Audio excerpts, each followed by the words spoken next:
I was walking down the street on a sunny day, hubba, hubba, hubba, hubba, hubba. Had a feeling in my bones that I'll have my way, hubba, hubba, hubba, hubba, hubba. I'm a happy boy. Happy boy. I'm a happy boy. Happy boy. Oh, ain't it good when things are going your way? Hey, hey, my little dog Spot got hit by a car, hubba, hubba, hubba, hubba, hubba.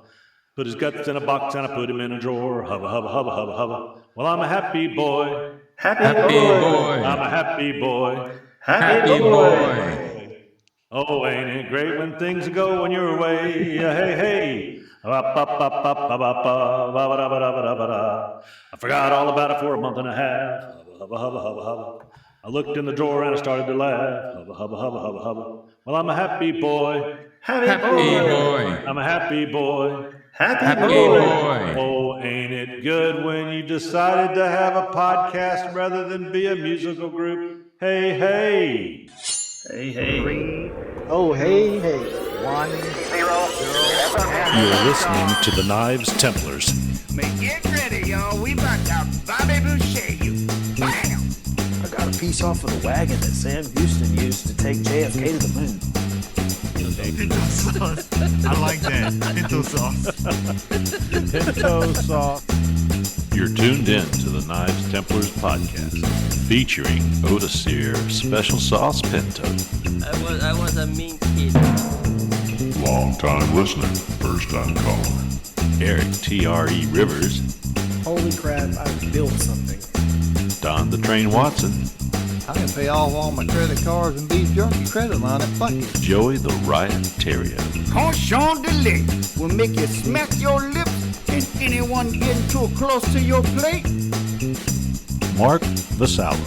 There would be a lot of places I would launch myself to. Chip Shegman Carlisle. And featuring David Moore, Jason Fry, and Josh Moran. And now broadcasting alive, it's the Knives Templars. Coming to you live from Porkhouse Studios located in Hartselle, Alabama, and other U.S. locations. This is the Knives Templars podcast. We are on air, on demand, and heard worldwide in all of your favorite apps and at knivestemplars.com. My goodness, I like that part where I said Jason Fry, Josh Ferran, David Moore, different order, but it was kind of like when you're watching Saturday Night Live, because you've got the old timers that you really want to make sure that they don't get all pissy, and then you go and featuring, and it's that up and coming cast. There you go. There you go. So, but we see you guys as equals. You're just that new one, and you haven't said something incredibly stupid yet that I can put in. And Josh Ferran, I put my finger through a bandsaw today, something like that, and it hurt a lot, and I would put that in there, Josh. You just haven't said that. So we will talk about your finger later, but hey guys, we want you to settle in for another episode 48. I forward you not. It's episode 48 of the Knives Templars podcast. We are here to teach all of you new and well-known makers how to pave your way into knife making as a hobby or business. We can be heard in over 38 countries now, almost 39, because I'm sure we're growing. And season 5 is moving along, getting ready to move into season 6. And above all, we want to thank you for your listenership and making us the best rising podcast on this planet, universe, and galaxy. Amen. And with that being said, subscribe now. If you're listening on a service that allows you to subscribe, go ahead and subscribe to the Knives Templars. Guys, you make better podcasters than you do a backup singers. It's possible, yeah. True. You didn't like my song? It doesn't matter. If Oh, we no, like your the song was great. It was just fantastic. I'm a happy boy. Are you a happy boy? Happy yeah. boy. Well, we're going to talk about what you're happy tonight, but for you guys that loved my rendition of Happy Boy, it's actually put out by the Beat Farmers, and I've been listening to that song since I was about 14 or so, and go look up Happy Boy by the Beat Farmers on YouTube. They had music back then? They did have music back then. They did. So, Mostly just rocks rolling down a hill. Yes. You weren't even your father's best 15 minutes back when this song was out, Eric Rivers. That's probably that's valid. I can almost guarantee Best, it. you were the best 15 minutes of his life. So, hey, you guys been out to Knives Templars lately? Oh yeah. Yeah. Good. Hey, want to encourage everybody to go out to knivestemplars.com. We're up, constantly updating the site. And if you want to see anything as far as reviews, you want to see a little bit more about us, get involved in the show, sponsors, and so on, be sure and news, check us out at knivestemplars.com. Encourage you to go there. Hey, guys. Here we are. We did the Festivus and we aired our grievances last time and we put all that behind us. So, hey, here we're going. Just a couple days left in this year. So I figured since we won't be back out until after the new year, we probably ought to go into the New Year's resolution show. And no talking about weight, guys. I am sensitive.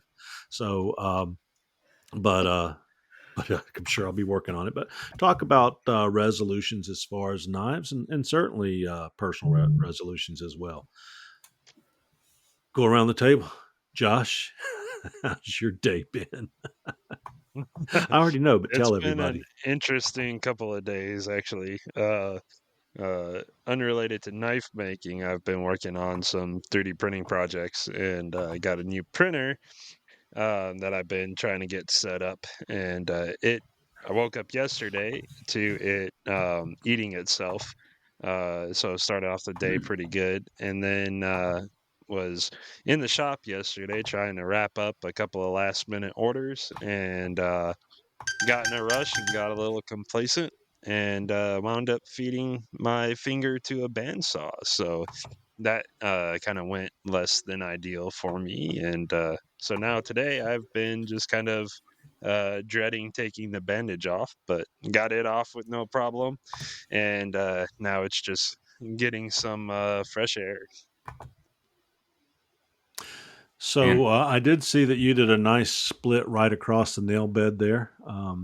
Have you filled that groove in with some thick super glue yet? CA glue?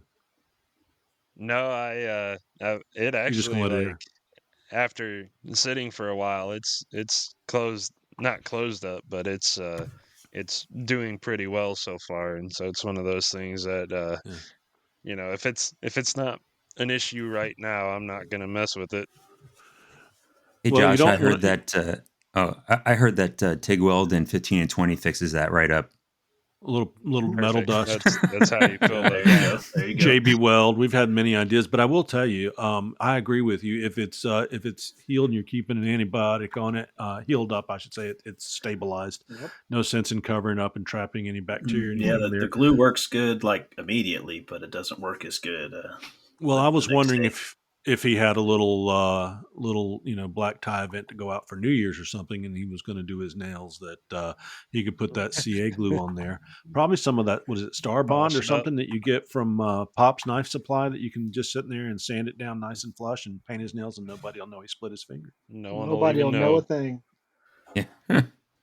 But yeah, it was one of those things, man. As soon as you feed it in and you realize what happened, gosh. like I got about a good 10 minutes before I stop being effective after I get hurt. And so it was one of those things, as soon as it hit, like, you realize what happened, and it's just like, okay, I got to get this clean.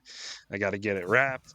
I got to do all these things, because here in a couple of minutes, it's going to start feeling it, and my body's going to start reacting to it. And like, I don't do well with blood once I start feeling stuff. If I'm not feeling anything, it's okay. But once I start feeling it, I get pretty bad. And so I was sitting there, I got it all cleaned up and everything, and we were looking for stuff to wrap it up with, and started getting like real hot. That's when I knew I needed to do something quick. Otherwise, yeah, once I get past that 10-minute like cut off, I'm pretty much useless. But up until that point, I'm good. Eric says, "Hold my beer." Okay, so whenever you said you were trying to find something to wrap it up in, that's what reminded. So whenever I was telling y'all that I ran my index finger through a table saw, and it split straight down the center and took the tip of the bone off the finger. It just, on the outside, on the top, it looked clean, but on the bottom side, it just opened up. because the blade came through. And we were doing hardwood floors in a customer's house when this happened. And this was before they had all the safety features that if it touches your finger, it like burns itself out, or it has a little break that stops the blade. Mhm. And so it just went through, and I just yanked my hand back. But we were trying to, because we were in a customer's house. They had pretty much moved out of the house while we were doing all the floors throughout the whole entire thing.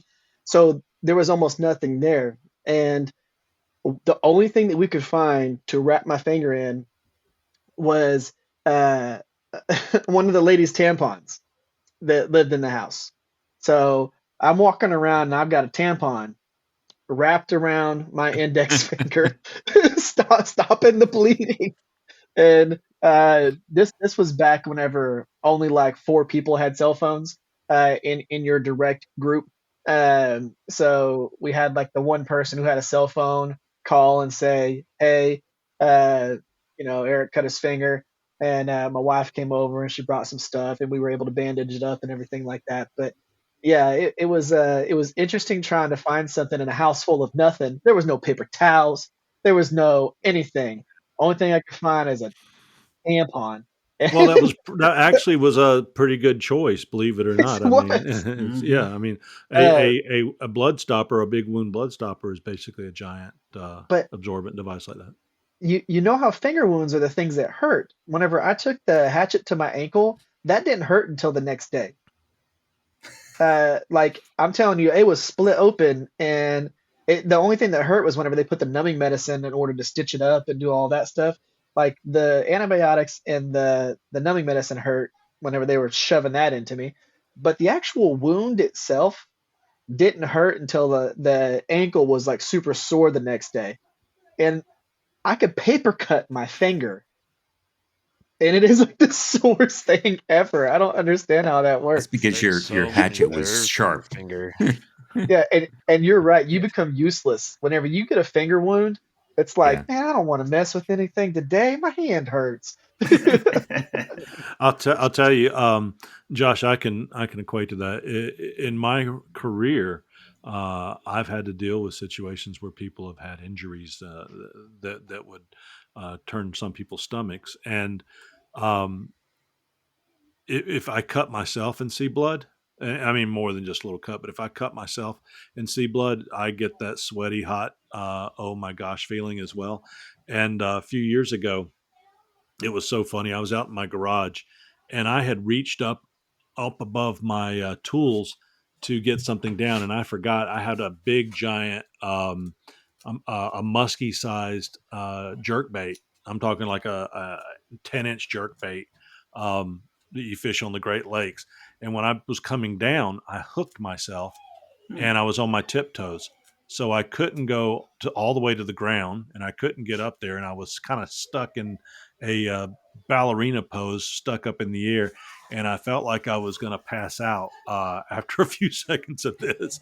But somehow or another, God released that fishing lure from where it was hanging, and then I just laid down on the floor thinking I was going to pass out, and it was bleeding, but it was more of the, oh my gosh, I've got this thing stuck through my hand, and I just laid there, and it was one of those days, and it was really hot in Alabama, and I laid my cheek on the garage floor, just naturally, just laid down, and didn't want to pass out, and it was so cool. I just wanted to lay there and quietly die because it just felt good.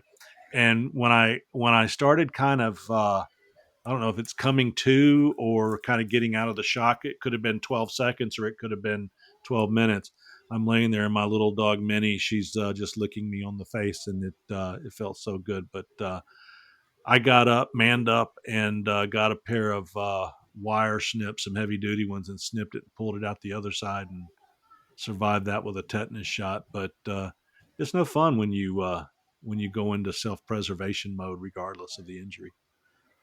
Mhm. My The personal worst one that favorite I've is ever had. Go ahead, Josh. Go ahead. Oh, I was gonna say the worst one that I've had was not this one or the table saw, but I was actually when I was on the race team at Honda, we had a race trailer that had load leveling springs on it, and we were getting weights for the truck and trailer combo, and so I was getting ready to hook the trailer back up to the truck, and we used the big bar to set the chain tension, and it slipped out, and the bar just preened my thumb and just Ooh. laid it wide open, and it was one of those things that it just felt like I like stubbed it or something like that, like got hit with a baseball bat. Mhm. I had no idea that it laid me open the way it did, and so I reset the thing, and I was like, man, that hurt. And I looked down, and it was bleeding like real bad, and we were probably about 100 yards or so from the security gate at Honda, and I'm like, I had a couple of guys with me, and I was like, "Hey, y'all need to finish this. I need to go get help because um, I started walking towards the guard shack, and my vision was like closing in, and I Mhm. barely made it to the guard shack. I just sat down and I put my head between my legs, and they were asking me what was wrong and everything, and I told them what happened, and my thumb was dripping at that point, and it was like coagulating on the tip of my finger in this like ball, and I was trying to shake it off, and it wouldn't come off, and Hmm. yeah, that was painful, and then all of the cleaning and everything that they had to do with that, the shots through the side of the finger, you got, like, nerves Ooh. there. They were supposed to numb it, and they got the nerve, and I came unglued. It was not a good situation. That was worse than the table saw and the bandsaw, was that Hmm. impact that just laid it open. Yeah. Yeah. I had a Don't friend recommend one it. time with getting a tattoo in the side of their finger, on the side of one of their fingers, and they were about to have it come apart because of the pain. So I Hmm. assume that the finger's not a good place. Hey, we did see that Jason Fry is having a bar mitzvah or whatever they call it at his house tonight. Heard the little kids in the background celebrating, so he'll just need to come off mute when he's ready. He's talking right now. We can't hear him, but hey, I shut you down temporarily. You just have to turn it back on when you are ready. With that being said, hey guys, have you been out to TR Maker? tr-maker.com. Since 1980, TR Maker has offered high quality and fast service from Istanbul, the heart of Turkey, to every country in the world. Check out their line of knife making tools to make your job easier and more precise. You can't do without their products once you discover them. And I will tell you, this week I was working on a integral bolster knife that I'm trying to venture into new territory. And I did need to go out because it's a large bolster, and buy some new 8 millimeter screws, and they were 40 millimeters long, and I was able to capture that large bolster and get that thing as flat as flat earthers think the earth is, across there. And when I laid a rule on it, man, I tell you what, I was tickled to death. So I sent you Sel a thank you for that, for making such a great product. So visit him at tr-maker.com. So there you go. There you go. Jason, you back with us? Yeah, I think the kids are doing kid stuff. I've got some happy boys, hubba hubba, right? Yes. I wanted If they're quiet, then there's something wrong. correct, There is. correct. If they're Oh, too quiet, you're fine. something's fixing to burn down. You're fine. or I was something. just letting you know. I was just letting you know. Yeah, all good, man, all good. Hey, I did want to talk about the other fun injury maker, the old helicopter of death. Yeah. One time, I've known quite a few good knife makers that have really, really hurt themselves by not clamping things on the drill press table. I have not dangerously hurt myself, but one time I had a stack of spacers. So I had like a couple. I think it was a couple of pieces of buffalo horn and a couple of pieces of brass all stacked up together, and they were super glued together. And I wanted to drill a hole through them to then put them on the tang. And I thought, oh, they're glued together. So I just grabbed the stack and started drilling. And predictably, one of those pieces of brass turned loose. And I was holding it with my 2 index fingers and 2 thumbs. And I cut 3 of the 4 fingers at one time on that little spinning piece of brass. 2 of them were like sort of almost stitchy. but I was poor at the time, and I just wrapped them up like we've been talking about. That's right. Yep. But I actually, super glue has been my friend. yeah, I was gonna say, definitely. super glue has been my friend. So that prompted me to put that tip in my book, Knife Making Hacks. That is tip number 238, which says avoid the helicopter of death. Use a freaking clamp on your drill press. I think I left freaking Yeah. out, but I'm paraphrasing. Yes. That's a real thing, guys. Like, I'm not going to drop names because these are famous people and you would know them, but there are some makers that have had serious injuries. There really are. And something to realize is that a lot of people will go through and they'll drill through steel several times and go, "Oh, it's fine." And then they might not have drilled through brass or copper. They don't realize brass and copper are Or super Oh, that grabby. stuff hangs bad. Yeah. Oh my gosh. You'll I know we're catch not making that. knives out of aluminum, but let's throw aluminum in there as well. Any of Yeah, those no, softer aluminum's steels. bad too. Super grabby, Definitely. soft metals are Wrought super iron will do grabby, it and they too. will helicopter like a son of a gun. When you're doing bolsters, Yeah. things like that. One question I have about all this, though, is Jason, if somebody wanted to read your other tips, where would they be able to find this book? So my book, Knife Making Hacks, is available on my website. You can get autographed copies there. That is frycustomknives.com. There you go. And I do have another book too, and another book, but those are not as good. This is the most interesting, fun, podcasty one. So There you there you go. go. There you go. There you go. .com. You go find it. Hey, what I do is I have a large clamp. What do you call the ones that there's a big C in them? Not a C clamp, but it's a vice clamp that It's a has a vice clamp. Yeah. big giant jaw vice Hand clamp, twist. and I clamp that onto my table if I can't adjust my stops in, because I have stops. There's 5 slides on that table where you can either make or you can buy stops that you can slide in. So if something lets go, it's only going to go as far as that stop. But if you're So working for really small parts, then you got other issues. Brian House makes a really cool table now that you can actually attach to pretty much any drill press table that has little slots and tooling and whatnot that you can clamp almost anything down, and it fits pretty much any table for any size drill press. And like I said, it has a whole bunch of different little tooling and different things that you can use to clamp. He's got that. He's got a cool little like 3D printed little cup things that go off to the side of it for holding drill bits and scales and stuff like that are pretty crafty. That's what I need is a drill press with a cup holder. I think that's a good idea. Well, did you know that Brian House also offers the Apollo Forge and the Revolution 2x72 grinder? Oh yeah. The man is a Yeah. genius. He's a knife making Einstein. And if you want to see his products, you can just head out to housemade.us and see what Brian has to offer.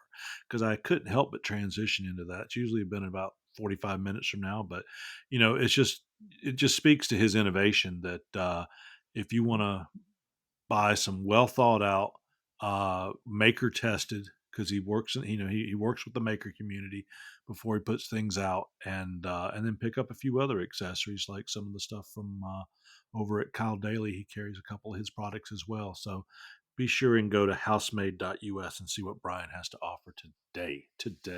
So the resolution show is we're not going to get hurt in 2024. That's resolution number 1.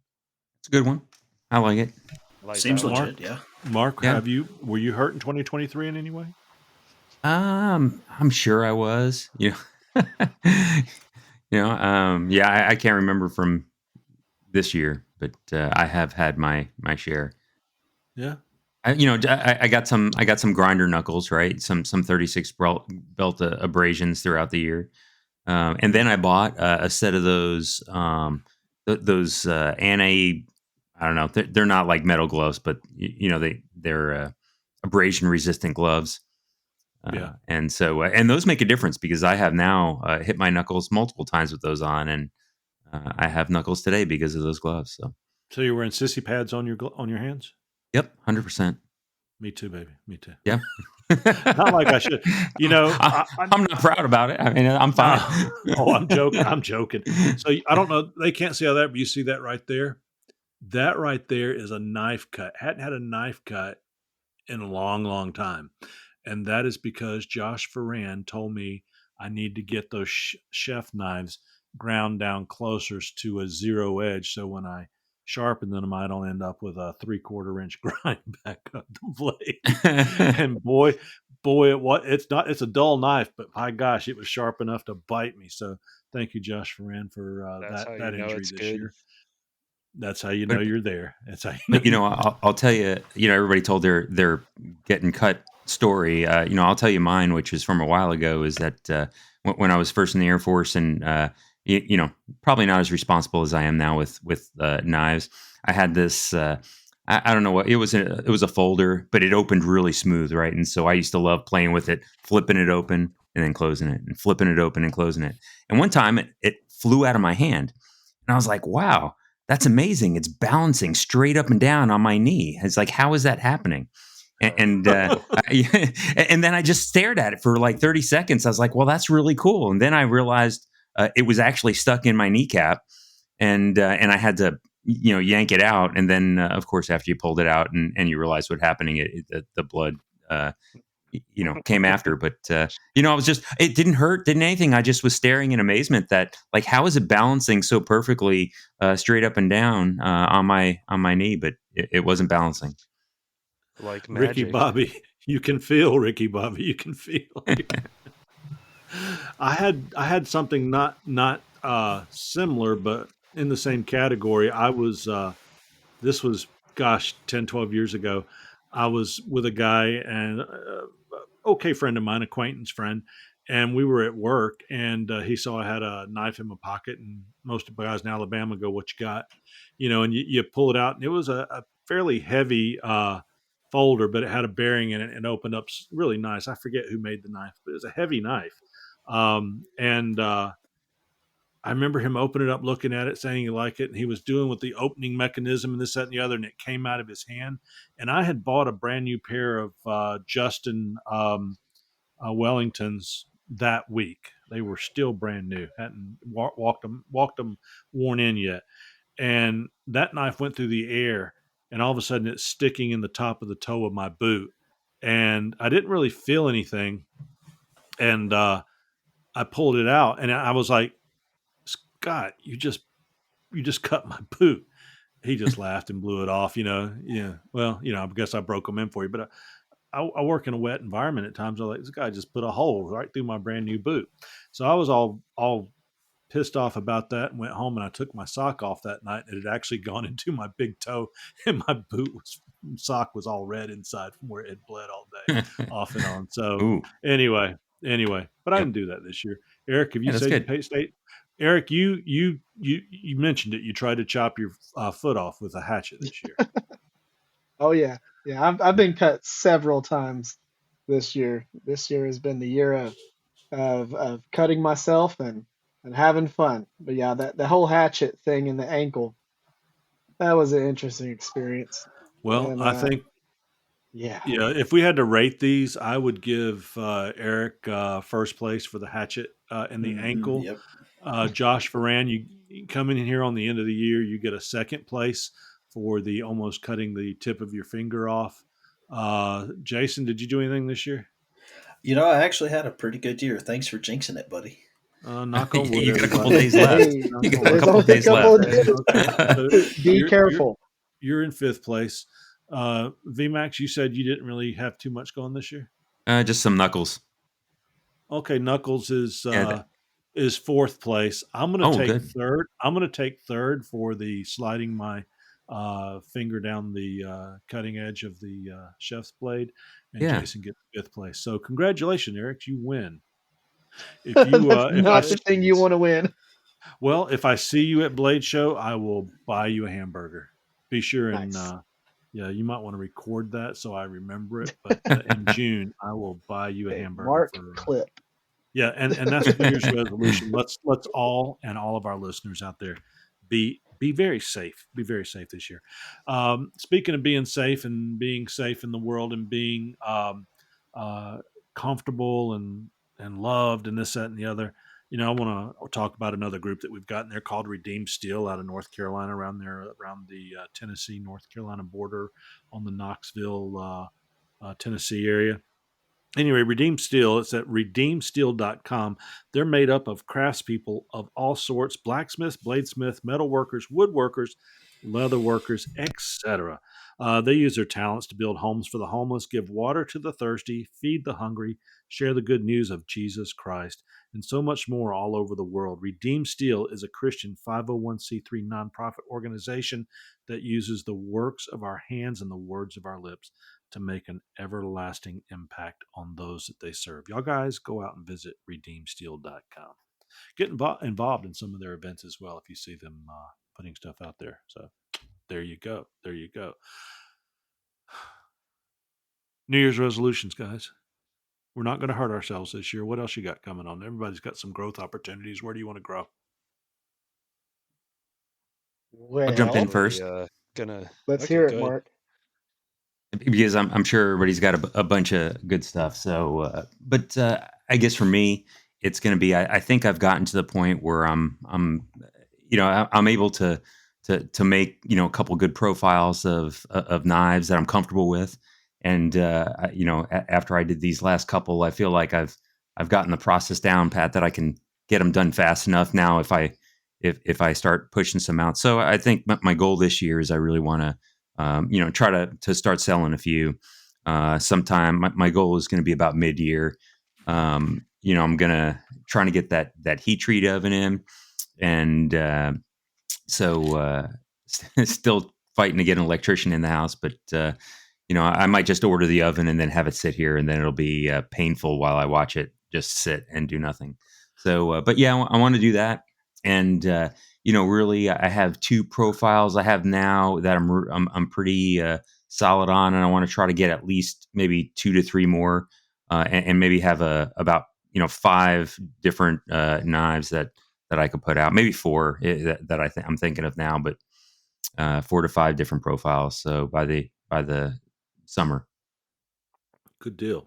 I did Nice. see you flashing your beer a little earlier. I'm sure you want to tell us about it. Oh yeah, I can. Well, so I'll tell you, I'm not going to rate this one as high. I tried something new this time. This is called Kona Big Wave Liquid Aloha, because it's it was like 38 down here this morning in Mobile, and I call that the apocalypse in this part of the country. And Right. so I saw folks screaming and crying that the world is ending. But so I figured I'd have some of this today in that spirit. And it's good. It's a light beer, but just has a little bit of an odd aftertaste, and maybe it's just because I'm so used to the IPAs. It's not doing it for me. Now, it's better It's the than. it's the formaldehyde they put in there to preserve it. Oh, maybe. Yeah. I don't know. Here I go again. Did y'all ever see Good Morning Vietnam? Yes, Yeah, of the course. little I bar hope he'd all go of out us to. have. Oh Yeah, yeah. the bar he went out to. The beer Hmm. had kind of a funny taste. He was like, "It's the formaldehyde to preserve it." So there you go. Comes with its But own frog. it does. Well, that's very nice. That's very nice. So, have you made your boss a knife yet? I have not. Good, good, good. You got to wait a little So while till you get. yeah. Well, I'm Um, doing I'm doing families first. Like the friends and family program as I experiment. So I had one gone out the mail, I think today, to my father-in-law. That was his now overdue Christmas present. yeah. My son got his on Christmas. I was finishing that up on Christmas Eve. So no, wait until the last minute. And then I'm working on one for my dad, which is not going to be Christmas present, but I'm working on this one for my dad. So, Oh, beautiful, beautiful but profile. Well, it's just good. You don't want to get your father-in-law a knife for Mother's Day, because I know he's the biggest mother you know. But the thing is, it wouldn't be fitting, according to Jason Fry in his book of 387 knife hacks, something Yeah, like that. something and like just that. I think the tip was from last time. Yeah, that if you that's make your right. wife a knife for Christmas, it's okay to give it to her in February, but don't miss Mother's Day. Yeah. Yeah, So I do listen, Jason. Now you know. I do All listen. right, good job. I'm learning. Well, I started going around the table and got to Josh, and then we got off. So I just want everything else going okay down there in Mobile Land. It is. We're really right now. The big thing is Mardi Gras starts early this year in January, so I'm basically in charge of cleanup. So I have been doing a lot of planning lately to get that done. I would just get a lot of weed eaters. I have learned. I think I mentioned this before. It's the best thing to clean out a shop. Not weed eaters, blowers. Leaf We do. blowers. We have the big steel backpack blowers, Man, oh and man. we wet the street down. We blow it all into the street, and then Yeah. a bunch of street sweepers come down and go behind them. It's the parade after the parade. You think you can do a government job for me and have them come to my shop and clean it up? I need a I decoy. mean, actually, I think I could So drive a sweeper through Josh's garage there. Probably could. There you Probably go. could. did you say that it's going to be in January? It is. I mean, it's like 3 weeks, 3 or 4 weeks, right? And so, they back it up from Fat Tuesday. I think it's the first parade starts on the 26th down here of January. Dang. We're supposed to have like this crazy polar vortex thing hitting us in January, Oh where yeah, I'm at is supposed to be like 0 to negatives yeah. Oh, fun. When I was in in January. Abilene, that center part of the country, I mean, Abilene gets or I mean, even worse, right? You get that dip down from the north, and it just Yep. gets cold there. Yeah, Y'all either we're like right at the top of the where the plains pretty much drop off. yeah. So Mhm. like it comes across Oklahoma and then we're at the more or less cliff. And then it drops off from there going So down into Dallas and everywhere else. if you guys aren't frying eggs in the driveway, you're freezing to death in the Yeah. garage, aren't you? Man, oh man. Yeah, Woo. directly below us, it jumps up to another 10 plus degrees warmer. If you go from where I'm at in Wichita Falls and then go straight to Dallas, there's like a 10-degree difference. Wow. That's crazy. Wow. But yeah, so we'll see Eric, that happens. how are you? How's things going? I talked to you earlier today. You were doing some internet work, and now I hear you've been sanding your wood all day. What else been going on? Yep, I've been I've spent the bulk of this morning doing doing life insurance stuff and getting all my carriers and all that stuff. It's amazing how much legal stuff you got to jump through in order to sell life insurance and not be a money laundering fraud or something like that. Yeah, but Uh, it's Why do I need life insurance, Eric? I don't plan on dying. yeah, no, actually, a lot of people need life insurance if you don't plan on dying. A lot of people use it for retirements because most retirements suck and they don't leave you with enough money. But that my family, myself and my wife, we were talking about doing life insurance, and we were talking to a friend who sells it, and she was just telling us different stories and stuff like that. And I was thinking, man, I've got a lot of knife making friends that have no clue about any of this stuff, and people that I'm just friends with. And I have a very huge friend group um, and there's a bunch of people that have like the wrong insurance where they think they're going to get like $100,000, but they're only going to get like $2,500 when it's all said and done, because of the way that the insurance plans work. And I just like, I want to be able to talk to people about it and make sure they're actually protecting themselves because it sucks. I've got a friend that has cancer, and if something happens to him, his wife is disabled. If something happens to him, he's the primary income and she has herself and their kids. It's like, where does the income come from if he passes away? How does she transition into another thing or figure out how to do the future stuff? And it's hard because if nobody educates you on it, you know how I am. I am the teacher. I love teaching people things and trying to educate people. And I just want to make sure that if people are doing this, that they can understand it in a way that it makes sense. So I figured, why I've already got like 17 other licenses and other things. and certifications. Why not put myself through this and get it all? Would you like some propane or propane accessories with that life insurance? You better Let me. believe it. And So, and for what I are you go ahead. going to be at Blade Show? Maybe having a booth this year, maybe for Makers Life Insurance, Right. and then when you're off doing classes, teaching people the need, educating people on the need for life insurance. Just letting you know, VMAX, that's where we need to take our banners we're having made, and we'll run a table for him, so to speak, and we'll That's right. drop our banners and throw our knives out real quick until he gets back like Air he did with quotes. Fry. Yeah, Yeah. At least you could spit on them while you're there. That's right. No, we don't Hey, spit on. you We don't you spit on can. our knives. Our knives aren't good enough to be spit on. No, you have to The be a master smith. You only spit on master smith knives. only That's Master right. Smith knives. That's right. Oh, okay, good. But yeah, is working on that stuff, and then of course doing hand sanding and getting everything ready for knives to go on the website. And it's been a it's been a good day so far. It's been a good week, other than like almost losing my voice from getting I don't know if it was a respiratory infection or what, but yeah, I finally today's like the first day where I actually have a semi sort of normal voice. I sounded like a 90-year-old smoker for the last like 4 or 5 days. Yeah, you didn't sound all that great this morning when we talked. So you sound a lot better since then. Yep, So. yep. Hey, And Eric, since you started full time, how many knives have you put out?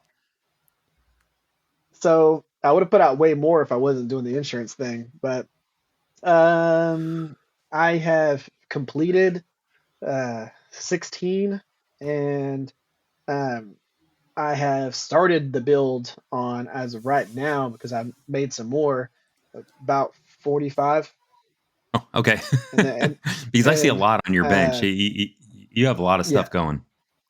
yeah, it's Yeah. it's it's pretty crazy, and it's getting them all through the various steps in the process and making sure that I have other knives ready to be into the build pipeline whenever I finish making, a set of them and all that stuff. So just making sure that I'm not in this weird lull where I'm having to redesign things and do all that. And then I also created templates for people to scoop up on my website for people that are trying to get into knife making and they don't want your standard clip points that you would get from like um, throw a name out there. I don't know if Pops does the little things, but you know how you can get like the knife profiles that are already cut out. Um, Hmm. a lot of those are super standard and not super attractive profiles. It's like your standard drop points, your standard clip points. Um, and I tried to make some profiles that were actually attractive looking. And because I get a lot of people that ask me all the time, hey, can I get that? Can you send me a profile of that knife you made on that one video? Can you send me a PDF of that one thing that you made on that one video? And I figured, why not make like a chopper, a chef knife, a cool little clip point, or one with a swedge, and then a drop point Why that don't has you my just send him? Why flair. don't you just send him a PDF like that? I Says you're could, but number. You says you're number one. You're just I, too nice. I I want people to get into the craft, and I want them to be able to start making knives that they enjoy without getting into something that they don't really dig. These people watch my videos and they really like my flair and my style and they think that's super cool. So it's like, why not start by making a knife that's simple enough that still has my flair and that style that they like. And they can print off the PDF. It's got sizing. I did it on knife print, so they know exactly how long it's supposed to be. They can just print it straight off, cut it out, glue it onto a piece of steel, cut it out, start making a really cool knife that they enjoy, you know. Yeah, that's awesome. So, So, what's your goals so for this year? um, well, you said we're not allowed to talk about the weight thing, so I can't talk about that. But I We I can. have We can. I just didn't want you guys to say, Chip, so are you working on your weight this year? no, I I am. Whenever I cut my ankle, I realized I was a little bit heavier than I wanted to be because they put you on a table that measures your weight like a jerk. Um like I was like, you're not allowed to tell me stuff like that. Come on now. So I walked out of there and I was like, I need to do something about that. So What is the weight of blood? I'd assume it's got to be similar to water. So you need to add uh, about 7. You need to add about 7 pounds to whatever it is, to because whatever you have. you I lost a lost. lot. Yeah, I lost enough to pass out completely. Um, and it was interesting. But whenever you hop around on one foot after you cup your ankle, and you just drain all the blood out of your body through your ankle, it's not smart. If you cut your ankle, sit down, raise your leg up, Do you guys wrap keep it up. you guys keep a first aid kit in your shops? Yes. Yeah. I Oh got some yeah. electrical tape. Yeah. Yeah. Yeah, I've got one Electrical in my tape and, truck. and but not- shop rags. Yeah. Shop rags and duct tape, right? Oily shop rag. I have a tourniquet, and I have a blood stopper. And the two Yep. things I can go to. I've got a larger first aid kit in the house, but I do keep those things in my garage in case I ever needed them. See, I do Excuse me, too. my studio. It's a Yeah. third car garage, just so you know. I do too, but I did not think about a lot of that stuff in the moment. It's a lot easier access to all that stuff now. And I re-upped a few things that I had and I replaced a few things. But yeah, once I did that, I realized I needed to lose a little weight. I've lost 25 pounds in the last 2 months, Hey, and congrats. Yeah. Wow. this will be the first time that I'm not there yet, but within the next week, I should be below 200 pounds, and I have not been lighter than 200 pounds in like 15 years. So Good for you. uh, it'll be it'll be nice. Whenever I got married, I was a beanpole. I I saw was some young not pictures of you. You were a yeah, skinny one. 19-year-old soccer hockey playing beanpole, and it was So whenever you identified as a beanpole. What were your pronouns? It will bean and suck. pole. Oh, But yeah, whenever I started doing construction and stonework and all that stuff, of course, I gained, like a whole other adult in size. But yeah, I decided no more. What did I call it? The belly vice or whatever. yeah, Whenever I was yeah. building the That's right. The shop and belly I was like vice. using my belly Right. to like hold full sheets of plywood up onto the thing. I'm just like just holding it with my belly and I'm drilling it. Yeah. Well, Yeah, I'm at, the old organic grinding tool rest, the organic tool Yes. rest. Yep. yeah. I can rest my arms on my belly. I had lost some weight a few months ago. I weigh 243 right now, so I've got at least 43 pounds to lose, and that's all I got to say about that. I got to get Yeah. on the wagon. I, You either I'm on or you're working on my health, and I want to be a healthy 40-year-old, and keep myself on track and make sure I can live for at least another 40 years. So So you're an old man when you're 60. I'm going to be 60 years old in less than a year. That is so cool. I do not feel it. I know you guys are like 60. You don't look like you're 60, almost 60, but I'm glad I've made it this far.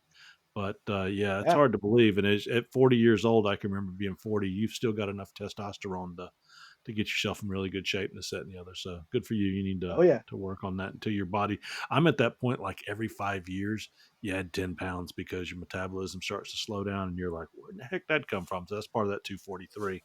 Because I remember when yep. it was 205, and I was like, how could I weigh 205? And then it hit 225 at one point in my life, and now it's Well, 243. So. one of the things that I've thought about for the longest time, and I've had these conversations with my wife, you know, I never thought that I was overweight because being a 6 foot tall, 225, 30-pound guy, that's just like normal people are that size. And whenever you would look up on Google what size they say you're supposed to be, if you're 6 feet tall, they want you to be like 185 pounds, 190. And I always thought that is weird. I am like people that are bigger than me think that I'm a small person. Right. I've got friends and family that are 6'2", 6'4", 6'5", and they're like 260, Yeah. and they look at me and they're like, "What do you mean you need to lose weight?" They're Well, like, so I haven't been your size in forever. you're just big boned, Eric. You're just big boned. Yeah, So I blame it on muscle size. yeah, yes, But yes. the when it boils down to it, I didn't think that I was going to be able to even do that. I thought if I hit 185 pounds, I'm gonna look like a skeleton. But evidently, I won't look like a skeleton, so that'll be pretty cool. Yeah, you're gonna shave your head when you get all in shape like that. You're gonna shave your head then, so you're not a No, I'm fat growing bald my guy. hair Then out. All I of was it, gonna all say, of it's all growing back out to. I'm gonna grow it back out to before I started doing the whole working for the dealerships. I cut 14 inches of hair off whenever I well, we are very started working glad for to hear them. that because you look like one of those hairless cats when you shaved all your hair off. Yeah, whenever I don't have hair. We didn't want to say anything, but it was not your look. Now, if you develop alopecia, have male Right. pattern baldness, we'll accept it. But I'm just telling you, toupees are us are not a bad thing. Toupees are us because I'm just gonna grow it all out. yeah, good for you. Good for you, Jason Fry. Let's bring it on home. Yeah. So I don't know what goals I have. I am super addicted to sugar. So trying to get off of that, I think, would solve most of my weight problems. But kisses are good for your kisses are good for your mental health. Yeah, that's true, but that's not what I'm talking about. Not That kind of sugar. Yeah, and honey is okay too, but it's not the same. Not the same. Sugar Gotcha. from you, honey. That's right, but that's not what gets me fat. But now, so knife wise, I don't know. I've spent I spent the last 2 years kind of making what I wanted after a couple of years of trying to make what other people wanted me to make. Um, and I don't know. This is probably not the year when I circle back around and make go back to trying to make those particular style of knives that those people require. I'm not going to try it for Atlanta anyway. Um, but I don't know. It's hard to think beyond about a 3 or 4 month cycle for me. Right. I spent half a day today welding up some Damascus blades that I've got about 6 days in each so far. 3 out of the 4 stuck pretty good. 1 out of the 4 did not. So I got to figure out how to solve that problem this weekend. We gave you all types of ideas. Yeah. Just JB weld it back together. I think was That's the right. was the consensus, right? That one was Big mine. weld. Well, I do know where Josh Ferran had recommended an article on social media about having air pockets within your Damascus made them much more cushioned to accept blows and use. Wasn't that you that posted that article, Josh? Somebody posted it on the Alabama Knife Making Guild page. It's one of those where it's a jewelry manufacturer or something, and they heard about Damascus and folding and all of this, like, you know crazy mythological steel manufacturing techniques, and they waxed a little eloquent on their own ignorance, and they said something about the folding of the steel allows air to get embedded in between the layers, little bubbles that help absorb shock.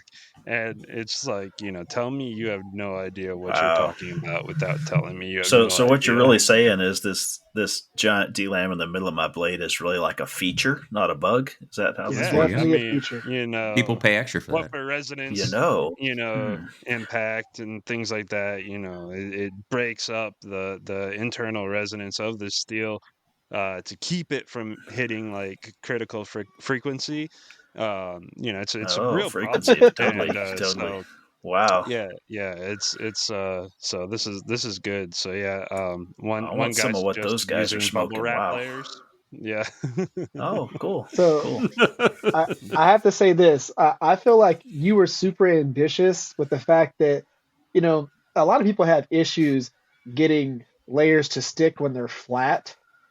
And you were Yeah. like, how about this? I'm just going to forge them in the shape of knives, and then I'm going to forge weld them together.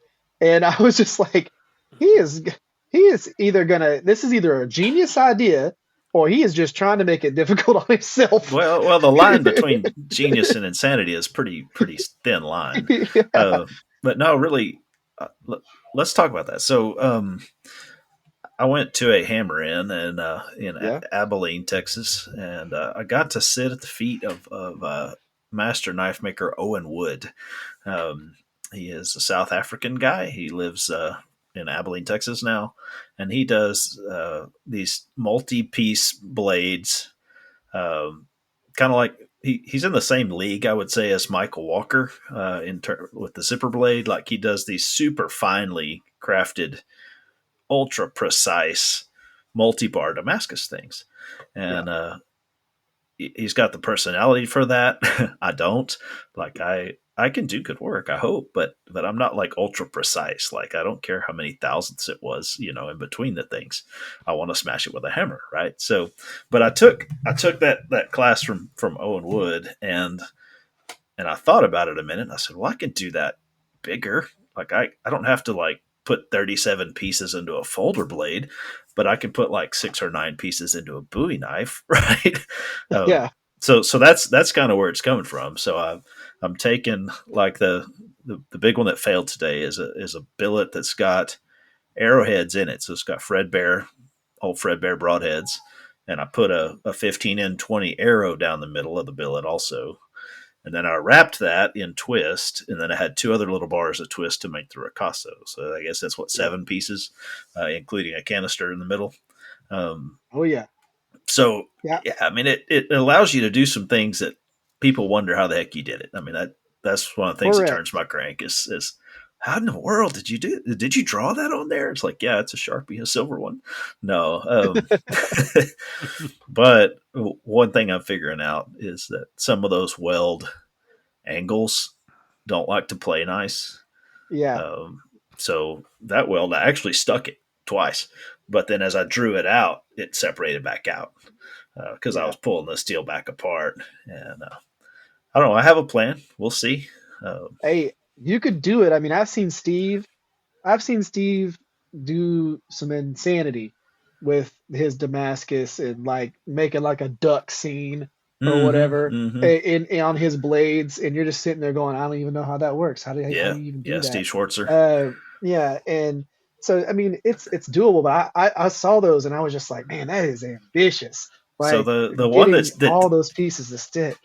the one that did stick today is pretty interesting. So I got some steel from the border wall, okay, from a couple of guys that were down there doing work, and the guys had literally cut a hole through the steel mesh, and crawled through because that's how secure our border is, right? So I got this piece of steel mesh off the border wall, and it's just like 1/4 inch uh, weld wire, like 1 inch by 2 inch mesh.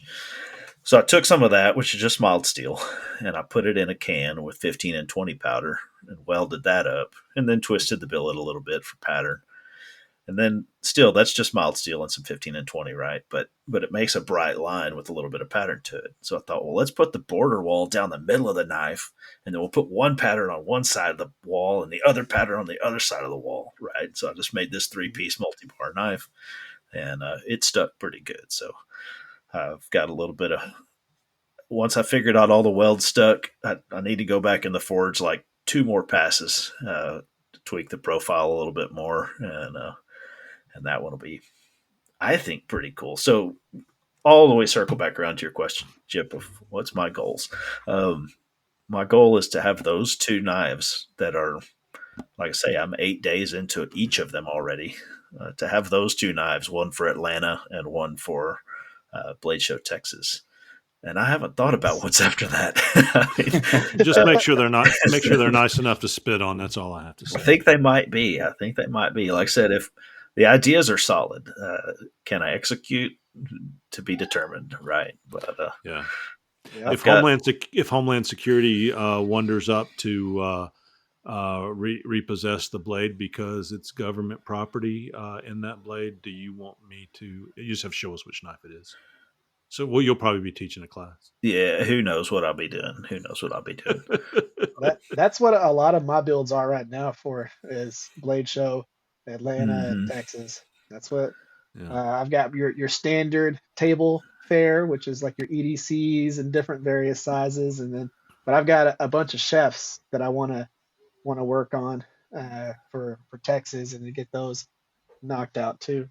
Some Yeah, integrals and I have whatnot. one completed knife, and then all the White Rivers, and about what is that 6 7 weeks out now, 8 weeks out. Yeah. Yeah, no stress at all, right? Right. So, but yeah, I forged 4 blades today, all of them sort of exotic. I did my first feather. Um, it didn't feather very good. I don't know if my wedge was too sharp or what, but I split a stack of W's and then stuck it back together. I still got some more grinding to see what that final pattern's going to be, but the welds are good there. And then I finished last week my Battleship Texas Foundation donation knife. Right, I Look nice. Look talked a nice. It time or two looks real before good. about all the fun we've had splitting the cores on our San Mai. Lots of people. Oh um, yeah. but I went ahead and forged another one of those. So I had pieces of steel left to make another identical billet, just like those two that one died and one made the knife. Right, so I made another one of those today. Did my feather, did my border wall, and failed on the arrowhead project. So uh, I do have It'll a it'll plan. it'll come back. It'll come back together. I think it might. I mean, you never execute a plan without thinking it's likely to, there's a chance, right? I Yeah. mean, I know you're saying there's a chance. No, but I think so. This bad spot is right in the middle of the blade, uh, kind of above the ricasso, like right after the bevels are supposed to start. Right, square in the middle of the dagger is where this bad spot is. Right, so I don't know. I'm gonna have to move 2 inches of 3/8 I've got wide it. steel I've to got get it. it to, I've got to, it. to connect. But I Steal think some I of take some of your wife's gold necklaces, 14 karat. Make sure it's nice mm-hmm. and hard. And Melt just that melt in it in there, there and then have gold like in the that knife. the Japanese pottery. That Well, that Yeah. actually did cross my mind as a possibility. Hey. Tyrell did that gold Yep. knife. You can just Yeah, introduce some Braise gold some into it. copper in there. yeah. Another Brace it. idea. Like I said, I'm gonna try to selectively heat the blade so that only that part is hot, kind of, and then really get a big hammer, like about a 10-pound hammer. Uh, Put it up in a jig where all the force is going to go right in that direction. Again, Yeah. use the selective heat to get my movement to isolate a little bit, and I'm going to just whack the crap out of it and see if that will do it. I've got it soaking in muriatic right now to get all the funk out of the crack there. Uh, Now, if Nobody you were likes a real funky lazy, crack. you would just drill a decorative hole right there. So yeah, so listening to you guys talk and me talking about a feature, not a bug. So this whole thing is arrowhead themed, right? So I could cut an arrowhead hole Yes, you because could. I've got Yes, you enough could. steel around the edge. That Yep. that I think that may move up to Plan B. I had about all the way through about Plan C and a half, but I'm going to try to stick it and make a nice clean knife. But if Well, that doesn't if you work, I cut a could cut perfect an arrowhead shaped hole in there, and that would Yep. that would fit the theme. And no, cut a perfect circle in there and put a buffalo nickel in there. Arrowheads, buffalo. Nah. That's going to be No, not arrowhead. this one. Now, I'm not opposed to using some coins. So the border wall one is going to get a 1848 $50 because that's the Mexican American War, which was the last time we gave the Nice. border any significant effort. That's true. Gotcha. That's not entirely true. Well, But yeah, so I'm going to put 1848 coin in that one and a 2023 because they don't make a 2024 yet that I've been able to get. Well, since I'm not going to make any money with my great ideas tonight, and I'm not giving any more, Jason. You keep turning them down. I'm going to stick to our sponsors, and one of those is a great sponsor, and that's Phoenix Abrasives, and you can find them at phoenixabrasives.com. And here's what I want to tell you guys. Anybody can take a 36 grit ceramic belt, throw a piece of 3/16 carbon steel up next to it, and grind it away like it's cardboard. Everybody can do it. But what sets Phoenix Abrasive out is that apart is they have the best belts, shipping, and customer service out there. Many companies do provide those belts that grind, but reliable shipping, leading customer service, And also the Templars 10 discount at checkout, of course, is what you can also find at Phoenix Abrasives. They make some of the best belts out there. And to top it all off, the cherry on top is customer service, being available to you, and that great, fast, dependable shipping. Hey, so along with their best, dependable, and long lasting belts and abrasives, I want you to make sure that you check them out on Facebook at Phoenix Abrasives. Also, again, check them out at phoenixabrasives.com. Templars 10 at checkout will get you 10% off any day of the week. Mhm. What do you say about that, Mark? Roadside service, baby. Roadside service. Mark's got roadside service. Has him pulling off the highway to take his order. That's What a right. great company. What a great company, guys. My resolutions for this year is to be a good listener. And I'm moving into a new stage of my knife making. As I mentioned, all my blades last year, I gave them away. The one I'm making right now, I'm giving away. And it's to be, and I'm going to start charging for my knives again, but is to be a good listener. Matter of fact, I called Erick today, excuse me, and grabbed some of his time to say, hey, listen, I was just working on this knife and this is what I saw as I was working on it. Am I right? And he spoke to me about it, confirmed or corrected me on some of the things I've worked on. Josh is another one. Jason and all, when we are on the show here recording, we're talking throughout the week and they're providing that honest critique and advice to make you a better maker, certainly not in a negative fashion at all.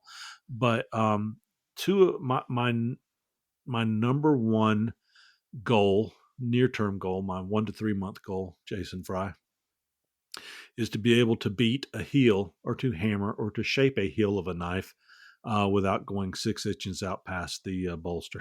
I'm joking when I say that, but what I've realized is that I start shaping that heel too late, and I don't have enough steel to move down into where it needs to be, and that'll give me the ability to move it back even up under the bolster, where I can cut in later with a grinder and make some interesting shapes, or just to bring it straight down where it should be on a nice area where your finger will fit up in there.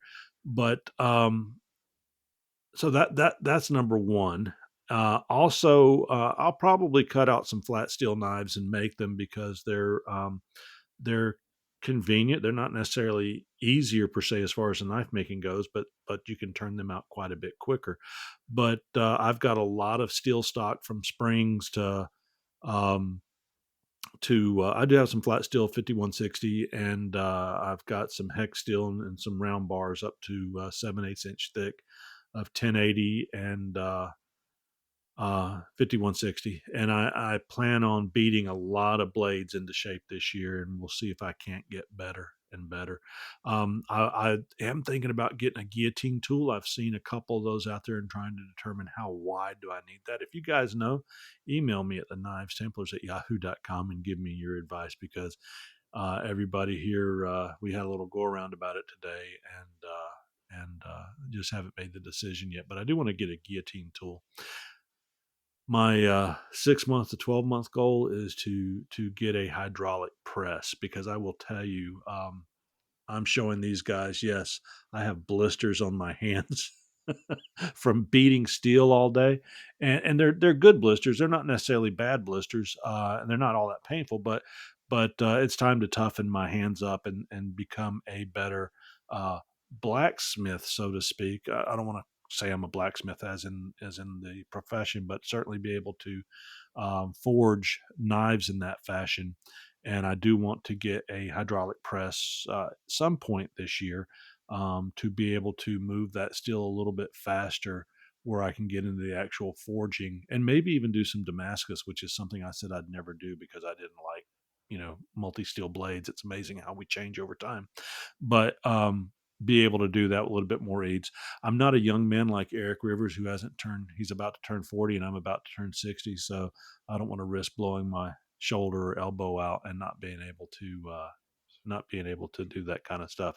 So my goal this year is to be a very good forger of knives from bar stock, also flat stock in 2023. but I really want to do it from bar stock because square stock, round bar, hexagon, whatever, you know, whatever we've got to be able to turn that into some really neat looking and attractive knives, because I think that's just the next level for me. Whether I get really good at it, I don't know. I think I have an eye for it and kind of a skill for it, but that remains to be seen. So that is my goal this year: become a better So smith and to get a press. I'll tell you again, like I told you today, uh, now that I can actually show you something, uh, Yeah, it's all about forging, getting used to that little heel area whenever you're forging something like an integral or something like that, and figuring out what hammers to use and how to actually use the hammer to get the steel to where you want it to go. And the cool thing about you is that you're at least doing the process, because it doesn't matter, like, unless you can go to a bunch of hammer ends where someone can tell you, okay, you use this hammer for this reason, you use this section of the hammer for this reason, this section of your anvil for this reason, to be able to get to a certain end result. uh, if you can't go to hammer ends, then the other easiest way to do it is watch some videos and then put a hammer in your hand and sit there and hit a piece of steel with the cross peen until you actually get an idea of, okay, if I hit the steel here, it's going to move the material here, it's going to right. put it back this direction. And if I put the knife in a vise and I start forging down in a certain area to be able to pull material back, they can't see it, but if I'm showing you, you can. Right. The easiest way to One of the easier ways to get your heel to come down is to forge something like this right here, where you put it in your vise and you're going to make a little swell for like a finger choil or something like that, and then Yeah. take that material and push it back Oh to wow. where you Yeah. want it to go. So put a little flare in there, put your knife in a vise, hammer it with your cross peen, and then get that material to push down in a certain area, and then forge it flat out backwards, and you can get yourself a nice little heel. And Yeah. Do there's you a have lot a of video? things you can Do do. you have a video on that? What you're talking about in the vise and forming that heel back out? Yes, I have a video of that. I'll send it to you. And I've got a video of this one. This heel was fully forged. Yeah. No grinder touched the heel, so the whole bolster and everything. The only thing that a grinder touched was the bevels and the spine from the bolster forward. Everything Right. else is all hammer and anvil, and uh, it goes in a lot of just, again, just sitting there practicing and Yeah. figuring it out. But I've got videos on that. Plus, the cool thing about you and me is I can just shoot you your own video, or I could get you on Facebook Live and we could Yeah. uh, forge a little heel down or something like that. So we'll mess with that this Yeah, because weekend that if you're one cool with it. that's fine, because I'm already looking forward to, I want to finish this knife up I'm working on right now so I can go on to the next, because I want to hit steel. I don't want to make handles. I want to make steel. So Yep. the interesting thing is I do want to learn that technique that you're talking about. So yeah, that would be great. Just if you've got video and we could spend some time together. Yeah. Additionally, the I was going to say, going to I noticed that you and Joey, um everybody, but I specifically mention you and Joey, have this beautiful and this wonderful ability to get those grinds exactly where you want, and then have them kind of slowly roll out, where your grind line is.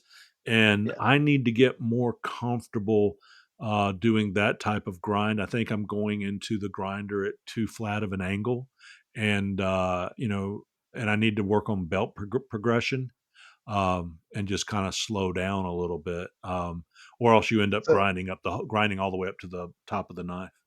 I'll tell you, the easiest way to get used to doing some of that stuff is just make a whole bunch of chef's knives.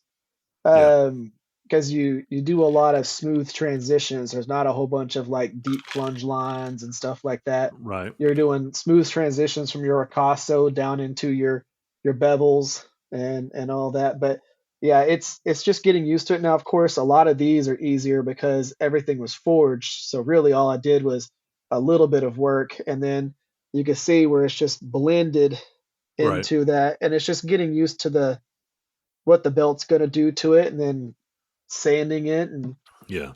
Well, it's getting easy it to hit. smoothed out.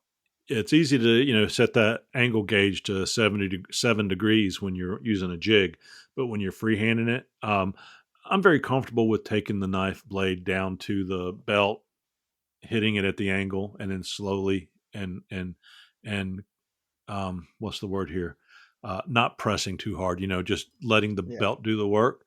But I will tell you, sometimes I've noticed where I've either let the knife rock a little bit and you get a little uh, shallow Yep. spot in your or a deep spot in your grind, or you get too aggressive and all of a sudden you've shot up into your closer to your spine than you wanted to, and then you're trying to even it up. But I think a lot of that just comes with slowing down Well, belt progression and learning. it's slowing down belt progression and understanding that even if you're doing this for 20 years, that's still going to happen to you every once in Oh a yeah, while. yeah. Because nobody is a machine, and it's still going to have those issues. You're just going to figure out what you got to do to fix it. Well, But I have every knife is 1,000 mistakes corrected that turns into something beautiful.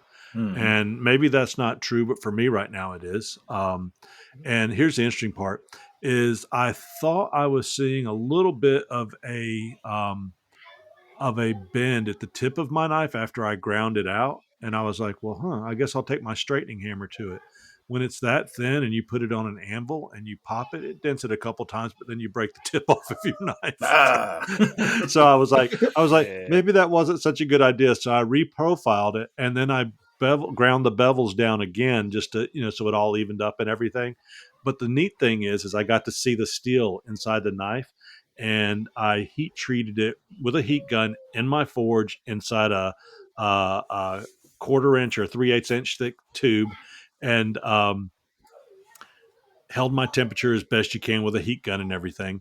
And the steel, excuse me, with I the normalized. with the Yeah. temperature with the Oh, temperature gun. temperature gun. Yeah. Yeah. So here's the neat thing, because then I normalized it the way Eric Rivers taught me to, and then I tempered it after the 2 cycles, everything. And when I saw that steel and it was inside, it was like, man, that is so cool looking. It looked like, when people intentionally break knives, what you want it to look. It was so uniform and the grain was so beautiful. I was like, well, why the hell did it break then? Because, well, it was a thin tip. I think that there are tips that would probably, this was And you whacked it with a hammer. 1080. I hit it with a carbide hammer and broke the tip off of it. So undoubtedly, you shouldn't be hitting a thin tip with a carbide hammer. It will dent the first time, second time it cracks. But and speaking of hammers, two final things. Thank you, Eric, for that. That we'll keep everybody posted on the website or on the here on the Templars podcast to let people know how it's going and with my journey and your help. And I got to go down and see Josh as well. Um, and I don't say that I really looking forward to it, Josh. I just didn't want to come down and be a knucklehead, but maybe it's time to go.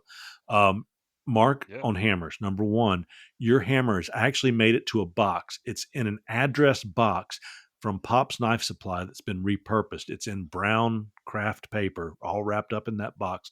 I just have to take it to the FedEx or to the UPS store, which is 2 miles from my house. I forgot about it today. I went out and bought tequila, triple sec, and lime juice, and forgot to take your box with me. So there you go. It'll be in the mail tomorrow. And you've waited so nice for this major Well, it's because award I that didn't you have any won like warp. 3 months ago. I don't have any What's warped that? knives. I don't have any warped knives, so I'm Then not. you, oh, well, So I'm Jason, you want me to just send it to you then? yet. I don't have any warped Oh, knives okay. yet. It'll go in the mail tomorrow. And number two, Eric, looking at the knife or the hammers that you've got, and I saw one video where a gentleman had made a straight peen hammer. So I went to Harbor Freight and got on my grinder with a 36 grit belt and transitioned down to polishing it. And that straight peen hammer is just wonderful. I have a flat side and I have the straight peen. I didn't do a rounded hammer. I've already got a couple rounding hammers, and man, I was just so impressed with the ability to hold it that way and be able to start moving that steel out. So Yep. thank you for that great idea. It's wonderful having a hammer like that now. And for you guys out there, $17. There's nothing wrong. Please go out and buy forged hammers. They're beautiful. It's just I couldn't afford one at the time, and I knew I could make one. So I went at it. Well, there's That's a it. lot of things that people can repurpose tools wise to be able to get into the craft, and making a hammer out of another hammer. People been doing that for a long time, and Yeah. and then repurposing hammers and doing that. I mean, heck, uh, you know, claw hammers didn't start out as claw hammers.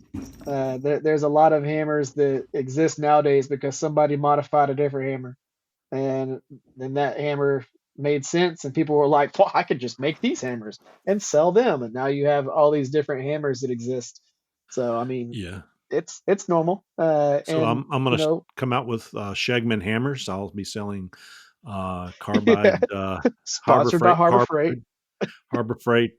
carbide tack hammers and straight peen X 3 pound sledgehammers. So, but yeah, thank you so much for that. It really made a difference, and I grew a little bit from it. That's all I'm really saying. Heck yeah, that's what I'm talking about. Josh, One thing you were talking about earlier, with like grinding progression and stuff, one thing that really kind of changed my perspective on grinding was at Bats and Blade Symposium. I believe it was Harvey Dean. He was doing a yeah, dagger grinding demo, and he went. His progression was like 60 grit to 220, and he went to a 220 finish in one pass from a 60 grit, and it was beautiful, and it blew my mind. And he was using essentially a rotary platen with the soft rubber backing, and Yeah, yeah, I mean, like he Mm-hmm. roughed it in with the 60 grit, but got it all nice and even. And then he went up and he was using a grinding jig, but he went right up to the platen and just went zoop right across, and it was like a perfect 220 finish, like that. wow, And then Hmm. it was like 400, and then like you're polishing belts after that or whatever, and yeah, it was oh he yeah, ground a four, a dagger, like four sides in like less than 30 minutes. wow. Wow. Can I ask you this? I Go ahead, really want Eric. a You go. rotary plat. I really want a rotary platen, like Yeah. for those reasons. I want a rotary platen bad. I think it's I've one of got my one, next and I don't. purchases. Yeah, I've got one. I don't use it that much. I need to learn to use it. I'll take it off your hands. You don't need it. No, no, no. I'm going to learn to use it. Jason Fry needs to learn to use his unmute button.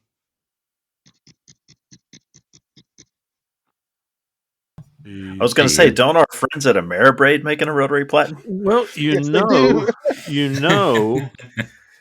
know that if you go to Ameribraid.com, Ameribraid owners Eric and Kevin Rourke will hook you up with a plat. You know, they've developed one of the best grinders, accessories, and tools on the market. You need to take a look at one of their 3 packages. I suggest to go out and get the Mastery and just go ahead and do it right. Cry once, buy once, cry once. I think a friend of ours once said, when you call Ameribraid, you're going to speak with one of the owners, guarantee you the best service around. And with that being said, actually, Kevin did recommend that I get the rotary platen, and with regard to it, when I have used it, um, you don't get the belt chatter. You don't get you just get these really nice soft grinds. And I know I'm not using it to the extent that you should, but for when I have used it, it has been nice. Yeah, you Here, can't beat here you that. go, Marebraid.com. Josh. That Josh, Josh. he's There you showing go. you his the Darth. Is that the Darth Maul? Yeah, Eight Yeah. Mm-hmm. grinds on that one. yep. There you go. Yeah, so everybody, it's a two-bladed That was a pain. dagger that Eric is holding right now with a red handle in the middle. So when you're spinning it around, you better not have anything in the way. It's like a giant, prestigious lawnmower blade when it's flying. It's a scary lawnmower blade. Cuts in But it's both. prestigious. Cuts in. Well, I didn't want to just call it a lawnmower blade. It cuts in There you both go. directions. It's something else. Yes, It's something else. I've cut myself with it plenty of Yeah. times. For sure, for sure. Hey, one other thing I want to do in this coming year is continue to grow the podcast, bringing on the folks that we do. So, like Joey was tied up this week. Otis here, his son's been in town for a few weeks from the service. He's spending that time with him. Big Hand has his hand in something, I'm sure. And well, he does. Terrifying. You don't want that hand Terrifying. anywhere in anything. Yeah, and Don is doing something with family tonight. I'm sure, being the new year, it gives us the ability to bring people on like this. We've got this perfect mix of people that come into the conversation. So much so, guys, I've noticed the last few shows that we've shot up. We in the first 7 days we had 300 downloads, which is wonderful for a podcast like this. Just the first 7 days, 300 downloads. That's great. Yeah, it was really nice. So this year, I want to get more involved with getting the sponsors on board, getting them involved in some of the shows, coming back with the Maker's Mark, but maybe taking a different take on the Maker's Mark, look at a different avenue for it. I have found out that some of those shows that are out there are doing things a little bit similar to us, and they're not plagiarizing or stealing from us. Don't get me wrong. But what I have seen is when you see people kind of doing some of the things that you've done, even if it's just a hint of it, it says that we're making our own mark. So that's good. And kudos to everybody that's out there. Everybody's got great shows, but some of the things that we've been doing, I've seen not only emulation in some shows, I've seen some emulation in the in makers themselves and some of the things that they're doing online to promote their brand. So let's continue to grow the Templars and be stronger and develop a stronger influence in knife making. That's my goal this year. I do want to say, you guys weren't paying attention to bass fishing, and while we're not Ray Pruitt or any of the people, or Ray Scott, excuse me, not Ray Pruitt, Ray Scott, any of the people associated with bass fishing, and I knew Ray Scott and Jason Fry. You are no Ray Scott. That is true. That is true. I'm not quite there yet. Yeah, not yet. No, I actually did get to know Ray Scott for a period about 10 years ago.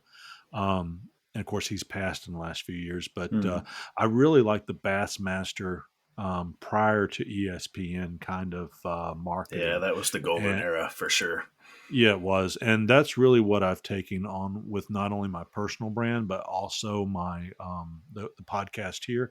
And not that I'm looking for some type of championship or contest. That's not it. It's just being able to promote this as a household brand, whether it's personal or the source that people will go to for honesty, good, wholesome conversations, and promoting the community. So you guys will be all wearing bass fishing style Knives Templars shirt with all of your sponsors and everything on them, just like bass fishing at an upcoming Blade show. So do not if I catch you without your shirt on, you thought not having any spending authority was bad.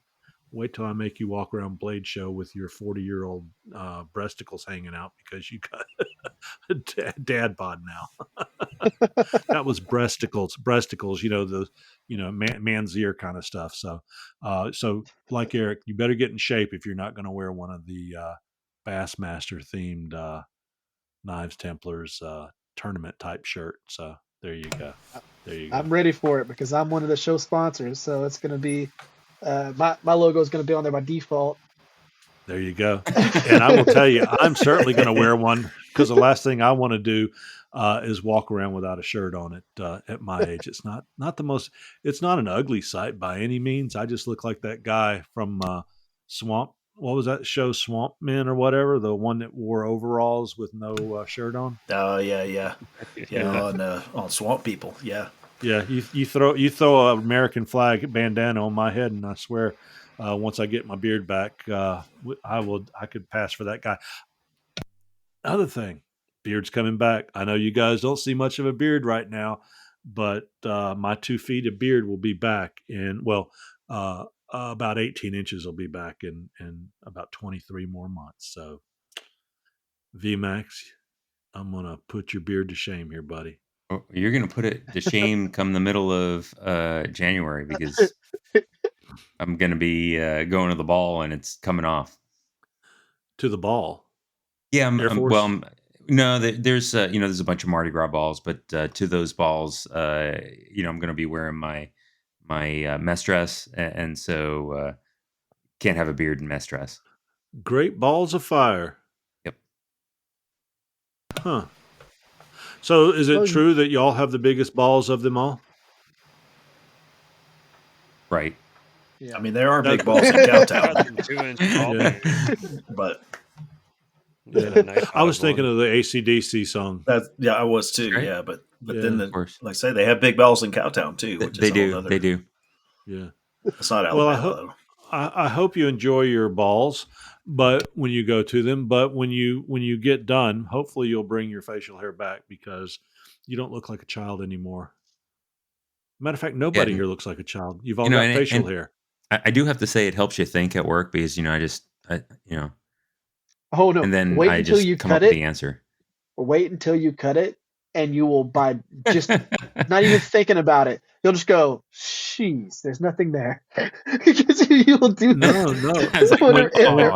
Oh, it's nothing there. When you I cut 2 feet of beard off, and when I cut it off, I immediately went into depression. And I'm not talking full-fledged medical, I need medicine depression. There's other times for that. But it's real. But I was just like, what in the world have I done? And I don't want to go through that anymore. So did you donate your 2 feet of beard to like one of those organizations that like makes prosthetic beards for cancer patients or something? Yes, we have one we have one that we donate to is called Save the Whales, and every year we have the annual tree chicken hunt, and I donated my beard to some tree chickens here on the property, so they would have nice nests, and I would know right where they were during the tree chicken hunt there you go to unload on them. So we have a big tree chicken cook off, and I tell you what, you just got to get those weevils out from out of their skin. But them squirrels is good. That's good eating. So save the whales, baby. Eat more squirrels. Right now, there's about 15 people Googling everything that you just said because you said it with such confidence. Right. They're like, what is that? A tree chicken hunt with beards? What do you? Well, what you do is my beard was coconut oil infused. I made my own beard oil, and I'm not one of them bearded sissies that in the beard club and going out and getting a beard is a beard. You just grow it. Don't flaunt it. Just be a man. And the fact is that we weren't castrated by God. God gave us the ability to grow facial hair. He didn't grow it for us to cut off. What happened to Samson when he cut all his hair off? Yep, brought nothing but problems. It brought problems. Yep, and there's I'm not going to quote it because you guys, it's in Leviticus about not cutting the hair from your face and this, that, and the other. I don't want to get super religious on this right now, but we were not castrated by God. God did not let women grow hair, and the beard sets us apart from our wonderful females in our life. There's nothing wrong with, and women that do grow hair, God bless them as well. I mean, I've seen some nice beards on a few women in my life. And I'm talking about real women, meaning that, the circus, the fair, occasionally the lunch lady in Bronze Avenue School in Charlotte, North Carolina. I remember she had a beard, but generally speaking, men grow beards. with that being said, grow your beard. So mine was coconut oil infused because I did make my own oil, which is you just got to keep something to keep the moisture in because as it gets longer, it gets dry and brittle. So like any other hair, so you keep it taken care of and wash it occasionally. So when I put that out for the tree chickens, and they took it up into their nest.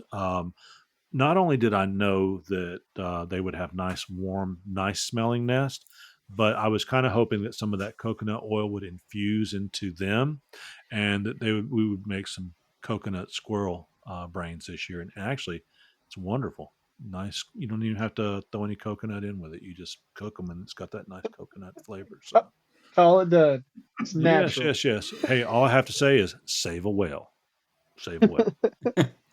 So just so you know, for every dollar that we earn during the tree chicken hunt, 0.3% of 1 cent of each cent goes to save the whales. But hey, save a whale, eat a tree chicken. That's all I got to say. Okay. That's all I Man, I got to don't know where say. to go after that. That's a little much. How did you not roll into a sponsor with that? Well, I Like, did because I usually speaking of tree want chickens, I did want you to know that if you want to clean a tree chicken, the best way, and we are talking squirrels for you city folk, if you do want to clean a tree chicken, what you need to do is make your knives, and I would certainly go to Pop's Knife Supplies. They are in the Gainesville, Georgia area now, and they're at popsknifesupplies.com or popsknife.supplies. And they were started almost 40 years ago by James Poplin. James was already in the knife making when he started his business, Pops, and they've served the knife making community and industry with leading prices and actual shipping costs. Matter of fact, they charge you shipping costs just like I bought some supplies today. I bought some longer cases to put these chef's knives in that I'm making, and I've already got my refund on the difference in shipping that I had at checkout. So, today it's run by Alan Searles, Joey Berry, and Dirk Lutz. They are full-time makers and they focus on great customer service, great products, great prices. They're a big sponsor of in Blade Show there. They've always got a great setup, and that speaks volumes about them when they're front and center. They're offering everything they have to sell in knife making to everybody. Also, if you're in the Gainesville area, go out and check out their new location, Pop's Knife Supplies. Got a great new store there. They're very friendly. As a matter of fact, serves as a great venue if they have any guild meetings or any other events there to be able to host folks. So check out popsknifesupplies.com or popsknife.supplies today. Tree chickens. Eat them. Well, we are moving into the hour and a half mark. And with that being said, Hey, Chip, what did do I we miss got it? coming up if we haven't already talked? Did Josh ever talk about his like what you got coming up in your resolutions? Only just not hurting myself, but as far as like Oh what yeah, he I'm just wasn't. doing Oh, that's how this we. year, Yeah, we got off. We got Yeah, off we track, got I off on a think. tangent. We did. Josh, what in the hell are you doing this year? this year with the I just started the new job. That's gonna What is the it's new gonna job? be What is a, the new job? the the new job is selling high-end 3D scanners. I did that. I've been doing 3D scanning for about 11 and a half years in my professional career for reverse engineering, inspection, things like that. And I was reached out Right. to by a company called Creaform who makes, very high-end 3D scanners for all of the space, aerospace, defense, Now automotive, they're out of the medical, you land of name it. Poutine, right?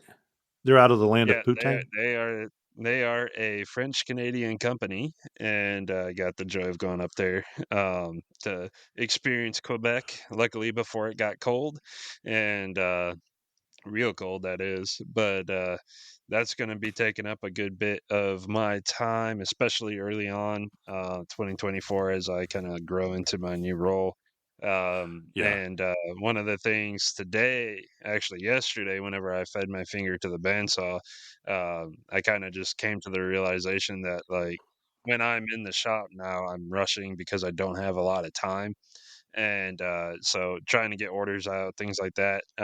So this year is going to be a growth year for me. I'm going Right. to I'm going to finish the orders that I have, and I'm not doing customs for the foreseeable future. I'm just going to be in the shop. I'm going to make the stuff I want to make and use it as an opportunity to expand into different areas that I haven't touched. And if I get a knife done, I'll list it for sale and somebody can buy it then. And That's just kind of the route that I'm going to go. My goal is to use my free time in a way that allows me to grow as a maker. So Yeah. if I'm constantly making custom orders, things like that, which I found that my custom orders typically aren't really custom orders.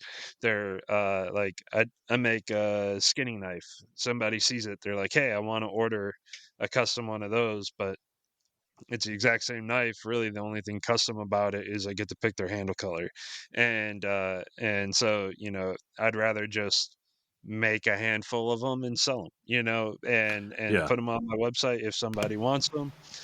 Hop on there, grab them, and focus on making the knives I want to make because I found that like once you make a knife and you put it out into the world, people want that and that's what they want to get. And so like every once in a while you get a cool custom order that's like, hey, like I had one, it was like, I want the knife that you would make yourself if you were to make yourself a knife. And I did this feather Damascus, like super awesome knife that was really hard to sell after I made it.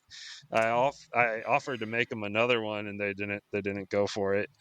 But and then I did that and then I got an order for something similar to that. And so I just want to make the knives I want to make and put those out there and, you know, make it an opportunity. Hey, I made this. I think it's cool. If you want it, it's available, and, Yeah. luckily I'm not in a position where, bladesmithing is my only source of income. So I don't have to rely on constantly keeping knives out the door. But like I said, I just really want to grow as a maker, expand into new areas, and just kind of get better all around and learn. Yeah. I wish you a lot of luck in that new career. It sounds exciting, and as I've complimented you in the past, being the technical guy that you are, I'm sure you'll be quite successful. I will tell you one Appreciate dumb it. thing you haven't done is already scanned your finger. So if you had to reverse engineer it and rebuild it, um, Right. because Missed you don't want to opportunity. lose your nose. Yeah, you don't want to lose your nose picking finger. That's not a good one to lose. So It's rough. was it your nose picker? No, Was it the no, booger it's picker it's you my got? it's my encouraging finger. Oh no, you don't want to lose your you Urging don't want finger. to yeah, you don't want to lose the you don't want to lose the ability to rate people number one either. So I am glad you're okay there. I hope one of your other goals for this year is to ensure that Chip's able to come down and teach you how to turkey hunt, unless you already know how, and just enjoy it That would together. be Because fantastic. you know, have you ever been turkey hunting? I've been hunting and seen turkeys Okay. All right. for what Well, that is I'm going to worth. come down and teach you how to turkey. I'm going to come down and teach you how to turkey hunt. We're going to eat birds. We're going to eat birds. And you Sounds know what? good. It's not always about shooting the turkey. Sometimes it's just calling them in and seeing them. I've made decisions just to let them go. Just I don't know the couple of turkeys that I've touched base with that don't know how lucky they were. I just thought they were more beautiful walking around than to shoot at. So sometimes that's Use just it. the way Use it a is. trebuchet. Yeah. There you go. Trebuchet for He's a what? trebuchet. To turkey hunt. Yeah, it's I it's thought a new that's how new you style get of the turkey hunting. maritime knife supply. Yeah. Yeah, speaking of maritime knife supply and trebuchet, was your trebuchet successful? No, I hadn't finished it yet, but I think Oh, I would sell flights. I mean, folks could come over and I'll saddle them up and we can yeah, see if we can get them there for a discount. yeah. Are they having to buy some type of life insurance or something? Eric maybe could hook them We up can. This can with a be a. trebuchet policy. That's right. Yeah. Because if There's we are probably a rider for successful that. and you're able to get people up there, we want people to go to not Majestic. We want them to go to Maritime Knife Supply. I'm reading the wrong lines. Maritime Knife Supply at maritimeknifesupply.ca or maritimeknifesupply.com will redirect you there to get great products and service in Canada and internationally. You need to check out Maritime for great deals and service. Also, in saying that, the steel I was beating on the 1080 that I got from Lawrence up at Maritime, beautiful steel, guys. If he's got any of that 1080 hexagon stock, he sells it 12 and 48 inches. I bought 4 12-inch pieces, and they were so nice. They sent me one single 48-inch piece. Isn't that nice? So nice of them. I wonder how many people ordered 48 inches total and 12 inches. They got the order and go, oh, I didn't just order the single piece. Anyway, and you can get more knives out of that, believe it or not, because you're not having too much scrap. But go out, check out Maritime Knife Supply. And if you're looking for a way up there, Mark VMAX says that he's working on a way to launch people in that direction. So very good. And since I mentioned it, I am a Majestic Forge user. And they manufacture gas forges ranging from 2 to 5 burners with many different forges to choose from. We're sure that you can find the Majestic Forge to suit your needs. So check them out at majesticforge.com. .com, baby. .com. So Josh, you rung a bell there in my head when you said something very, very cool. Whenever I've got a list of knives to make for people, I don't have fun making knives. That's right. I've had long list of people. I've had short list. 100%. I've got a list of 2 people right now, and I just feel like under the gun, and I got to make them. And I know they'll get done, and this, that, and the other. But it's kind of like I think that's a great resolution for this year. Now, I'm not taking any orders. I'm making knives, and if you give me your name when I make a knife, I'll send it out in the first. This group of people gets the first opportunity to buy one, and if you don't like it, it'll go on to someone else, because nothing is more. I've got a day job too, and I love my day job. It provides for me and my family, but to set and turn something into, oh, I've got this to do now, just it's a bummer sometimes feeling under the gun to have to do that. I came through a time when the hobby income from the knife side was more critical than I wanted it to be. Right. Yeah. And so you get to a point where it becomes scary to give up that order list, because that's where your next month's money or the month after that's money is coming from. Right. Yeah. You've got guaranteed at least demand, right, if you've got an order list. And I really struggled with that for a while, and then, kind of like Josh is talking about, finally just said, no, I want to make what I want. I cut down my orders to where I only make what I want, right? If somebody orders something and I don't want to make it, I just tell them no, or I give them a good referral anyway. Right. So it's probably fine. They'll buy what you got anyway. Liberating. It's really liberating, though. Like it put the fun back into the business for a little while. I wouldn't be able to make crazy, stupid things like I'm doing now if I still had a list of people that wanted the same hunter over and over again. Yep. Right. So, and that's the reason why I'm only doing mine in batches in several different sizes. It's like I'm doing X amount of each ones of the things that I find super interesting, and then I'm going to redesign something or changed up, and I'm going to have a different style of EDC that I make a batch of next. I once, my first ever viral video, the heirloom, making an heirloom knife that I did, if I wanted to just be an heirloom knife maker who made that one knife, I could sell hundreds of them. I get emails and asked all the time to remake that knife. It's absolutely ridiculous. But let's just be real. I don't want to make that knife over and over and over and over and over again. And then there's certain builds like I'm not going to make another Darth Maul double-bladed dagger. That's the one. If somebody offered me enough money to take that off my hands, I would sell that to them, and they would have the only one in existence. Right. I've got one of my favorite knives I've ever made that I would love to make 3 of that belongs to a guy in Belgium. He's not even allowed to carry it around. Their knife laws are so ridiculous that he has to stay at his house or he has to take it hunting. That's the only 2 places he can use it. And it's like a 15-inch bladed Bowie, just a big beast of a thing. And but for me, some of those custom builds, I'm like, all right, cool, you got that one. I'm not making that again. I got all my creativity out on that particular build exactly how I wanted to do it. I don't want to make 6 more of them. I want to make the next new thing. I want to forge something that is completely different. I want to Yeah. get that artistic out. And luckily for me, I got to go into this with a successful YouTube channel Right. and a website that already worked and all of that. But I will not let myself get into the rhythm of my great friend Jeff Peters. He's got like 300 people waiting for him to make knives.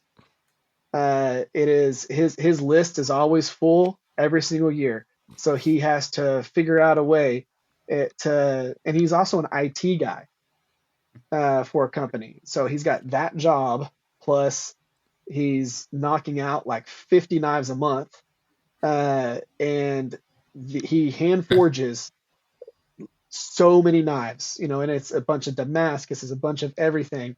But whenever he gets to take the time to focus on one build and he gets to like get into it, make cool little fittings and stuff that he likes to play with, he feels so much more accomplished than putting out the 30 other knives that he made that are cool Damascus knives, but he finally gets a chance to just go creative and be artistic on one knife, and he's like, this is why I make knives. That last 30 is not why I make them.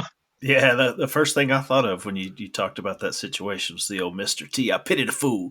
Right? It's like, wow, that sounds terrible. That sounds terrible. Yes. Let me ask, I'm sorry. You brought up a point, and I'm too old, so as the old guy on the show, you don't want me to lose this great thought. Do you guys consider yourself artists? 100%. Yeah, you're artists. In some ways, yeah. Yeah, you are an artist, whether you're working in steel, whether you're working in clay, or what about the guy that's creating a painting? thing and putting our mark on it. We're creating a thing and putting our autograph or our maker's mark on it, or artist. Yeah.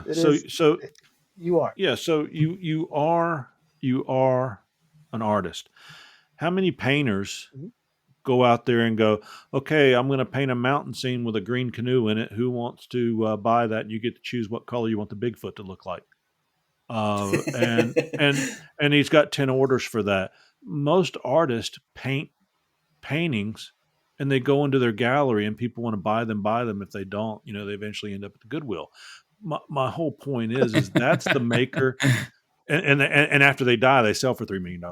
But my point, that's the maker that I want to be. There's already Spyderco and everybody else out there and Benchmade that are making beautiful knives and this, that, and the other I'm not interested in that market. I'm too old for that market. Even if I was a young guy, it's not the market I want to go after. I like the art of and learning what I do. And with that being said, each piece of pottery, each painting, each wood turning, each metal sculpture, you pick the medium paper mache that I make that I don't want to personally keep. I put it out there and go, would somebody like to buy this? That's the knife maker I want to become. And I think that's the most fun knife maker to be, because you're not under any restrictions. And when I retire in 6-7 years, my goal is to do the very same thing. I'm drawing my retirement, which I've been saving. And if I make 4 or 5 knives a month and sell them, and if I don't, I'll sit under a tent in some little city. Here's my knife, so people can walk by and go, "Well, I can go down to Walmart and buy that for $50, and just tell them no." But that's the maker I want to be. I don't want to be proud of myself because I got 9, 10, 20, 50 people on a list to make a certain style knife for. I'll take the list of 50, but that list of 50 is going to be a group of 50 people that I email when I have 1 or 2 knives available saying, okay, first come, first serve, bidding war, take off. Yeah. That other than that, and that's who I'm becoming. I'm not going to, anybody wants to take an order now, it's like, put your name on the list. I'll email you along with the other people in this group, and anybody that wants it can first come, first serve. Yep. And in reference to the artist thing, I don't disagree with the artist statement, because we are doing something that people definitely interpret as art. I personally prefer prefer like Craftsman sort of thing is kind of like the Yeah. route that I kind of more see going down.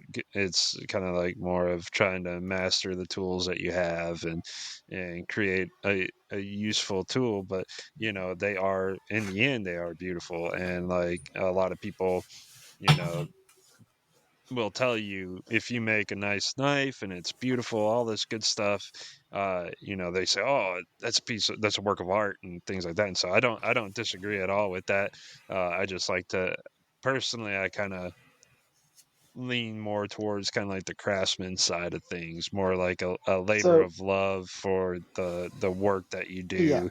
Not that artistry is not a labor of love, but it just kind of has a different Yeah. different feel for me. So, would you say Norm Abrams was a craftsman or an artist? He was both. He is both. So You know what I'm the saying?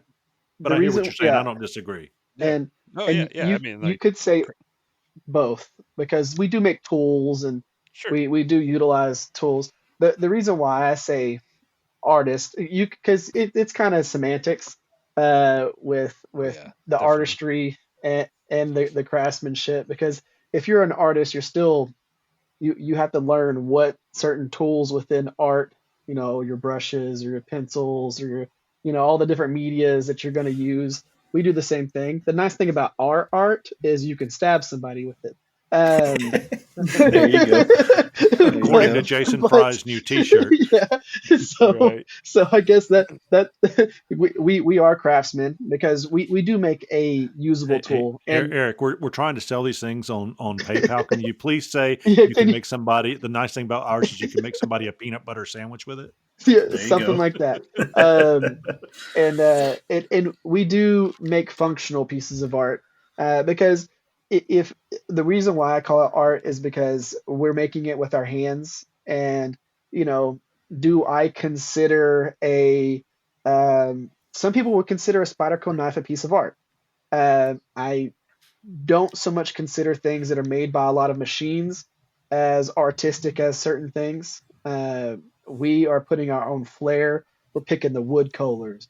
We're picking the finish on the steels. We're thinking through how the wood is going to pair up with the steel and with the Damascus, and the way patterns flow and all of that stuff is going to be more artistic than if we were trying to build a log cabin. Um, and even with log cabins, there's still going to be a lot of artistry in that. But I do agree with you on we're like a, a hybrid artist Right. craftsman Yeah. thing Hmm. because Yeah. Now, it I is a think craft. if you all you made was buffalo knives, I would think you'd be as a craftsman. Oh, a buffalo knife. I don't know what is a buffalo knife, Chip. Y'all have to look that up. But if you get into anything other than buffalo and utility knives from Lowe's, I think that But yeah, it's certainly craftsmanship. But I think each one in itself is a piece of art. And it's if just you functional. yeah, functional art. There you go. Y'all know what a buffalo knife is yet? Yeah, that upswept kind of bullnose curvy thing like they used to skin buffaloes with. Is that what you're talking about? No, sir. No, sir. I'll have to Not look it up surprised for that you you guys. would have something else. My Beyond my the industry standard answer. Uh, my there you go. son is in dental school, and a buffalo knife looks like. Well, I'll have to do a little more search here. Somebody sing and dance for me, real quick. If you I don't won't think, sing and dance, but trust I me, got we're an all idea looking I for want it. to talk about All right. a Well, here little it is. bit Here it is. that's I've already got it. related I've already to got it. Josh. A So I've buffalo talked knife about on is here before. okay. Stop. Stop. Stop. Oh, Buffalo. That's a okay. buffalo knife. A That looks buffalo nothing knife. like a buffalo at all. No, it's used for shaping dental carvings. To Ah, okay. so is my son an artist or is he a craftsman? He's a little bit of both. If he's Hmm. carving out new teeth, but they use a knife called a buffalo knife, and I guess I'm going to put See that now. my artistry in that because I told him to get a bunch of plastic teeth, the ones that they use in dental school to do work on, and I'm going to have those set into acrylic to be able to make him a buffalo knife with teeth in the handle, There you go. plastic teeth. So I guess that's the artistic side of it. That's a But good plan. It's a good plan.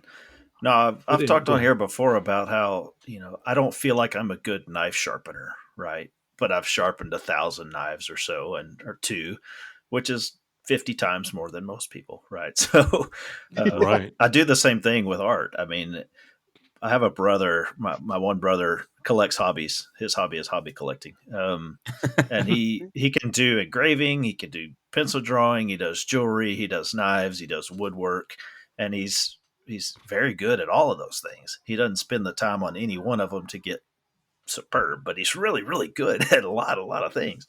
And so when I think of an artist, I think of something like that. I don't think of me. Uh, but at the same time, it's kind of like my sharpening thing. We do some pretty serious art, guys. We pay Yeah. attention to line and flow. We pay attention to creativity. Mhm. Not just colors and stuff, but like even some of this stuff I'm doing, just figuring out ways to put stuff together in ways that it's never been before. Well, that's art. That's art. I can feel okay at calling myself an artist a little bit. Somebody Yep. that's really bridged that gap that's obvious is two other knife makers with a podcast. But if you look at the artistry and Almasi's steals that he does, and then on the other side, where I don't think Jeff Fader is that much into the steals. If you look at the artistry that just goes into his handle and the materials and the color selections, that when he introduces a new knife, he's introducing it by the new handle pattern that he's going to be putting out for that particular knife. And he being very much an artist with the other things that he does, I think it really comes in to that just fine.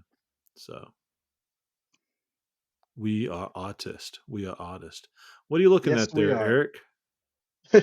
Sometimes you do create art pieces Oh and things like yes, that. yeah. What was that knife Spend called again? What did we call that? This is my Warcraft, Yeah, I thought we gave that one a setup knife that I too, but have it's there. got like the dragon scales on it and Yeah, all the wire work and the fangs and everything. Or yeah. those. That What do you That's got a nice hanging What off one. the handle bottom? is that? uh, orc's teeth that I made with deer antler and Yeah, yeah, dyed yeah, and yeah, yeah, stabilized. yeah. And then of course the dyed stabilized bone handle and all that. But yeah, 30 little over 30 hours of filing on that thing. Uh, that's a I pain heard in the that was butt a knife. human But bone. yeah, I have a okay. It's Well, his ankle you're bone. not so It's his you're ankle bone. not supposed to have human bone in different things, but yeah, you can get a lot of different things if you order it. That is a that's not a human bone. That is they Order. consider it a wild beast bone. Uh, We're all wild but beasts. There you yeah, go. they have a lot Yeah, of yeah, yeah, camel. Uh, there's a lot of camel bones. There's a lot of like coyote bones and different things that you can get. Uh, yeah. but yeah, that's dyed and stabilized. Well, guys, I think that it's about time that we're going to need to take this into the post show. Post So show. the post show, we can just let her rip in there.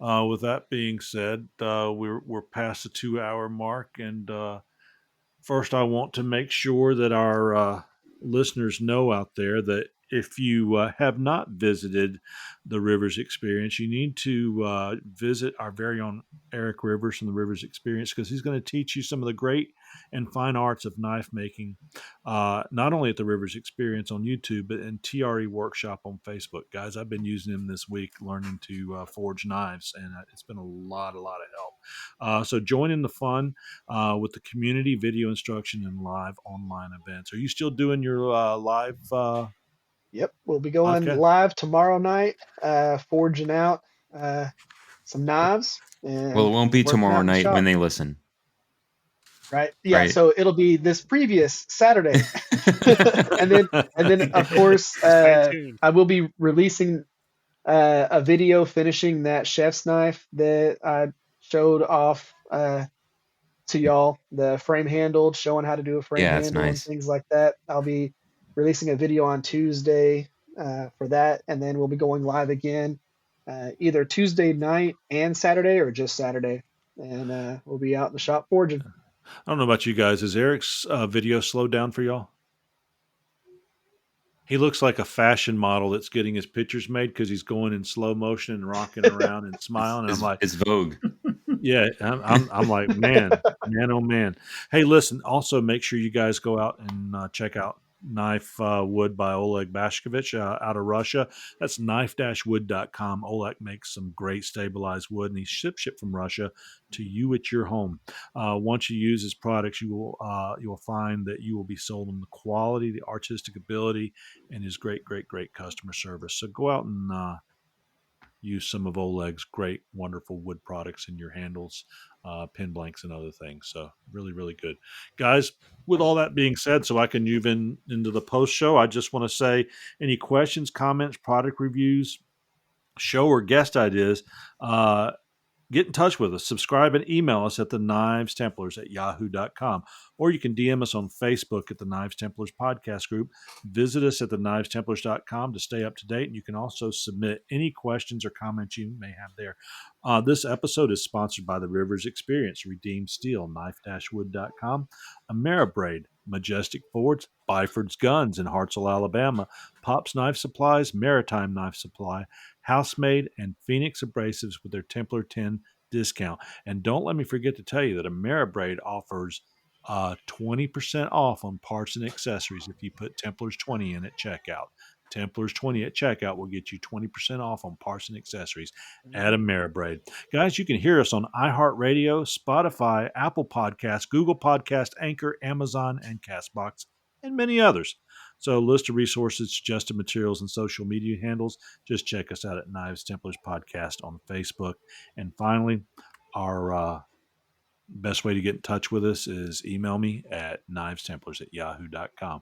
With all that being said, guys, what are you supposed to do right now? Say goodnight. There you go. Good night, guys. Good night, everybody. Yeah, Good night, everybody. okay. Tranquility Base here. The Eagle has landed.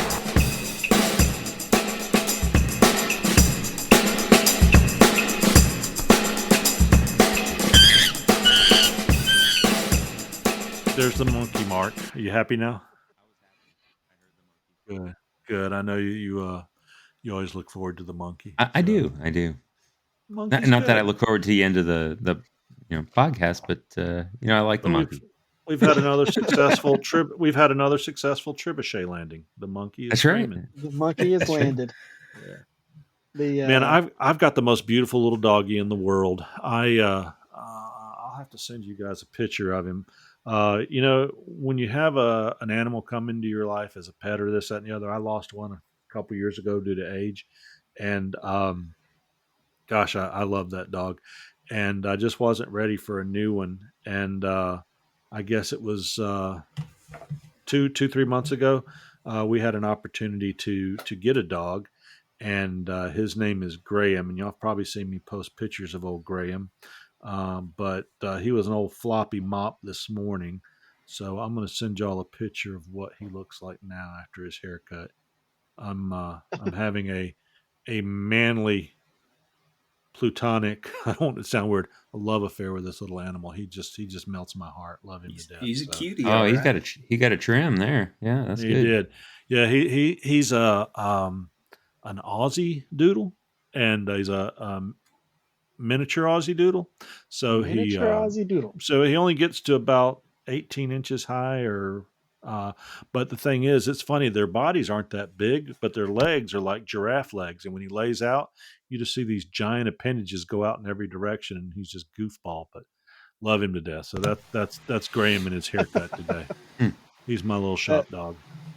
That is awesome. We are finally at a point now to where, but we haven't had a dog because we haven't. My wife and I's work schedule has always been super crazy, and we're always the people that if you get a dog, you don't just put the dog in your backyard and let it just sit there by itself. If we're Right. going to get a dog, every dog that I had growing up, you might as well be brothers and sisters with them. They were in the house all the time. You Oh, yeah. slept on them when you watched movies, and they were a part of the family. And if we couldn't devote as much time to that pet as we would our kids, it wasn't time for us to have a pet. And Yeah. so we're finally at a point to where the kids are old enough to help take care and make good decisions while we're training the dog and going through the steps of making sure that the dog is you know, actually does the things you need it to do and doesn't make dumb Yeah. decisions. Because it's super hard whenever you're trying to teach a dog to behave and do the right things, and your kids are like, "But I want to wrestle it." You Right. know? So Yeah. we're we're at that point. So right now we're thinking about doing either a golden doodle or a labradoodle, something that is a decent size but doesn't shed a lot Fun to play and with. Yeah. fun to play with, energetic. Yeah. I You will know, tell you, I'm very tickled with myself. This is the first time I've ever had to uh, train a dog, house train it, kennel train it, and all that other stuff. Because when we got him, we were actually going to buy this dog, and we kind of backed out, didn't think we were ready for the dog. And the person that bought him was unable to keep him, which turned out wonderful for us because then we went and snapped him up the second time. And he had some bad habits when he came on. In about 2.5 weeks, man, I had him trained, and I was like, I am the dog whisperer. I felt like that guy on TV that, look what I'm able to do. And he does so many little tricks now. And, he knows where his place is to go to the bathroom and outside and is kennel trained and just wonderful. So when you put in that time, like you're talking about, Eric, and we had to teach our grandkids to, hey, don't do this. yeah, And now it's to the point where there's a happy medium where they can have that fun with him now that he knows what his role is in the house. So yeah. It's an important thing for us. They go to my parents' houses and they spend a lot of time with their dogs, which is really good because my dad's house, he's got these Akita yeah, mixes with, it's like they're basically bears that are indoor bears. right. That's They weigh awesome. like 175 pounds, and they're just these huge, huge. You could use them as a couch. Um, and so if they weren't trained right, I mean, it would take nothing for them to eat a child. And it's they're but they're trained so nice that one of my kids can walk up to it and grab it by the tail, and it doesn't turn around and devour them.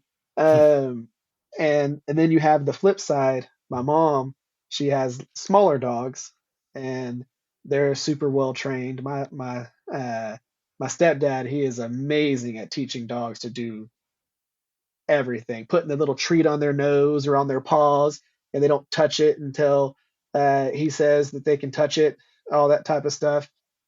He does that stuff with them. And I just want a happy medium. I just want the Right. dog to not eat people, go potty outside, sit when it needs to sit, stay when it needs to stay. And if I need to take it into Lowe's, I don't want it barking or growling at people. But I'm a big fan of, if I'm going to go to Lowe's, I would rather throw my dog in the truck with me, go to Lowe's and have the dog in there. A lot of the stores in my town are super pet friendly, as long as your pet's not a psycho killer. And I just want that to be the thing, because we've had friends raise dogs and their kids were super rough with them. So they thought that the common thing that they were supposed to do was bite at people or sniff at people because they were just trying to wrestle all the time. And I just don't want that to be a thing. I want it to have good manners, Oh but I yeah. don't want it to be so overboard that I'm trying to teach it how to do a backflip. Oh yeah. But nobody wants your dog acting like your kids. Right. Meaning, my grandkids. you know, Also trying to bite people, yeah, and yeah.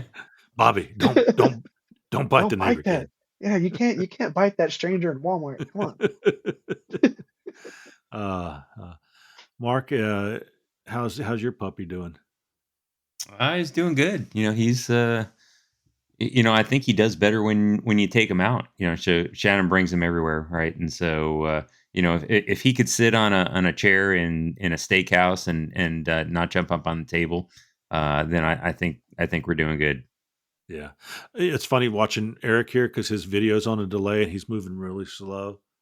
And he finished talking like 30 seconds ago, but he's still talking and it's going like this. And I'm like, I feel rude, like I cut him off, but he's You're still talking, Eric. Uh, A little I, laugh there, but you're actually your mouth's just a going. So, that's funny. guys, what do you have? As we got a couple more days and 3 more days or 2 more days in this year. What's your plans for the weekend? Back Heal. to forging. I got to try to get as much done as I can on the off days. Yes, sir. Trying to get ready for the coming shows. Uh, Good for you. so, like I said, I I did hope a to see bunch of you. hard work today, and I hope to keep it going through the weekend. So, I hope to see you guys at Blade Show Texas and see some of that work you put in. We've got my son and his fiance's coming up from Florida tomorrow. They've been down there in Tampa all week with her family. They were here for a couple days right at Christmas and then left and went down to Tampa. So we'll pick them up tomorrow, and so we're gonna spend the weekend with my sons and their spouses to be and grandchildren, and ringing the new year. I'll probably be asleep by 8:30 on New Year's Eve. It's typical for me. It's fine. If the world comes to an I end, mean, I'll never you know it. might have to get up to pee in the middle of the night. I mean, that's Oh, pretty good. I just wear Depends at my age. I just wear Depends to Oh, bed. okay, So. okay. No, I'm good for getting up one time, and it's usually at 3 o'clock. What is it with 3 a.m. that makes us wake up? I don't know. It's like 2:59, 3:01, 3:02, and I wake up. I'm like, they always heard about the witching hour. I'm like, The demons witching must be hour, chewing. yeah. Yeah, demons are chewing on my toes at 3 a.m. every night. But yeah, I get up and go tinkle then, and then I go back to bed for another few hours. But I want to get the knife I'm finishing up right now done reasonably soon because you guys have infected me. I want to go out and just start hammering steel uh, uh, uh, responsibly. Just don't go out and start beating steel, but beat it in the shapes of the knife because it's like Eric said, by the time you do your 50th knife, you'll know what you're doing and be pretty good at it. So um, I'm looking forward to a lot of Josh criticisms and Eric criticisms and Jason saying, "Oh, it looks good. You're just right there." So Jason doesn't want to ever let me get into the guild. So he'll just keep telling me it's not good enough. He's 10 afraid more of minutes. Why didn't you competition. spend 10 more minutes? Yeah. Well, regardless, that the constant drive to make the next one better, that's legit. Even if you Yeah. don't have Yeah. goals. Yeah, true. Yes, So it I'm is. going to get out there and start beating some steel and trying to beat it into knife shaped things. I'm going to try. I saw a knife that, who's the guy with New England School of Metallurgy? Come on, guys. I always want to say Lawrence Lake, but that's not him. Uh, Nick Rossi. Nick Yeah, Rossi. Nick Rossi. Rossi. Yeah, Yeah, yeah. I've watched Nick Rossi do some integral bolsters, like 3-inch blades, 3.5-inch blades on YouTube, and I really like the way he did it, and really clean and crisp, and how he used the his um, vice to kind of square things up in the set and the other. So I'm going to try and Yep. make some smaller knives. You I'd want to hoped see a Pinto had been cool on here one? tonight, so he could have been proud of me for making a 7-inch long blade without even putting the handle on it yet. But that's what I hope. That's what I'm going to be on. Mark, what you got going on the next few days? This weekend I'm gonna be working on that hidden tang a little bit more. I want to get the, get the, gotta get the false edge on it. I just flattened it out today, and got to get the shoulders all done. And so, probably, hopefully on Sunday I can get the bevels, Good just deal. just the start of the bevels done, and then I'm just going to put it aside because I'm hoping to get. I'd like to do it in my heat treat oven, but if it's going to be too far out, I'll just do it in my forge. We will announce next episode that you will be doing a full product review on Shegman carbide knives because Oh yes, I swear on Squishy's life that I will get that out to you this year. I mean this week. and then if I Well, do I heat guess it's this treated, year as well. There you go. that'll be very good. Yep. That's awesome. Josh, what you doing this weekend? Mostly just healing and trying to get past my stupid mistake earlier and just hang out with the wife and enjoy. I think I got 1 week at home, and then I'm going to be hitting the road with the job for a couple of weeks there. And so enjoy being home while I can, and watching all of these awesome makers make cool stuff while I'm sitting on the couch. But There you go. Now, one of the are you going to be makers back up in Canada, or will you be going around the states? mostly the states. Like my territory currently is Kentucky, Tennessee, Alabama, Mississippi, and Florida. And then in a Yeah. couple of months, it's just going to be Alabama, Mississippi, and Florida. Um, so until then, I'll be all over the place. And my January is going to be spent in Florida. It looks like so. Might have to try Yeah. to swing by Steve Schwarzer's place at some time. There you go. Convince him to let me just peek over his shoulder for a minute. But Go see one Brian. of Go see the Brian Housework. yeah, there you go. That would be awesome. Yeah. And you were talking about the integral forging stuff. Another guy to watch, Joshua Prince. I mean, obviously he does amazing work, but he just posted a little integral like EDC style blade, all forged, looks amazing. And then another guy with a lot of really creative forging solutions for integrals Yeah. is Jay Lee's Jay Lee's Knives Yep. out of Ohio. Yeah. He does a lot of really cool stuff, and his style is Yes, he very does. similar to the style I kind of aspire to. And but Josh Prince's knife here, it's an integral full tang, and very brute to forge, and he just posted it Send me a today, link. and it looks Send me a amazing. link. Yeah, actually, that's what I was doing before Oh, I hey, got let me ask you sidetracked this, here. guys. Do I need if I get a guillotine? Do I need to get one that's? I haven't found one larger than a 1 inch wide opening. Do you need bigger than a 1 inch opening? Not So really. I it mean, really for knives. depends.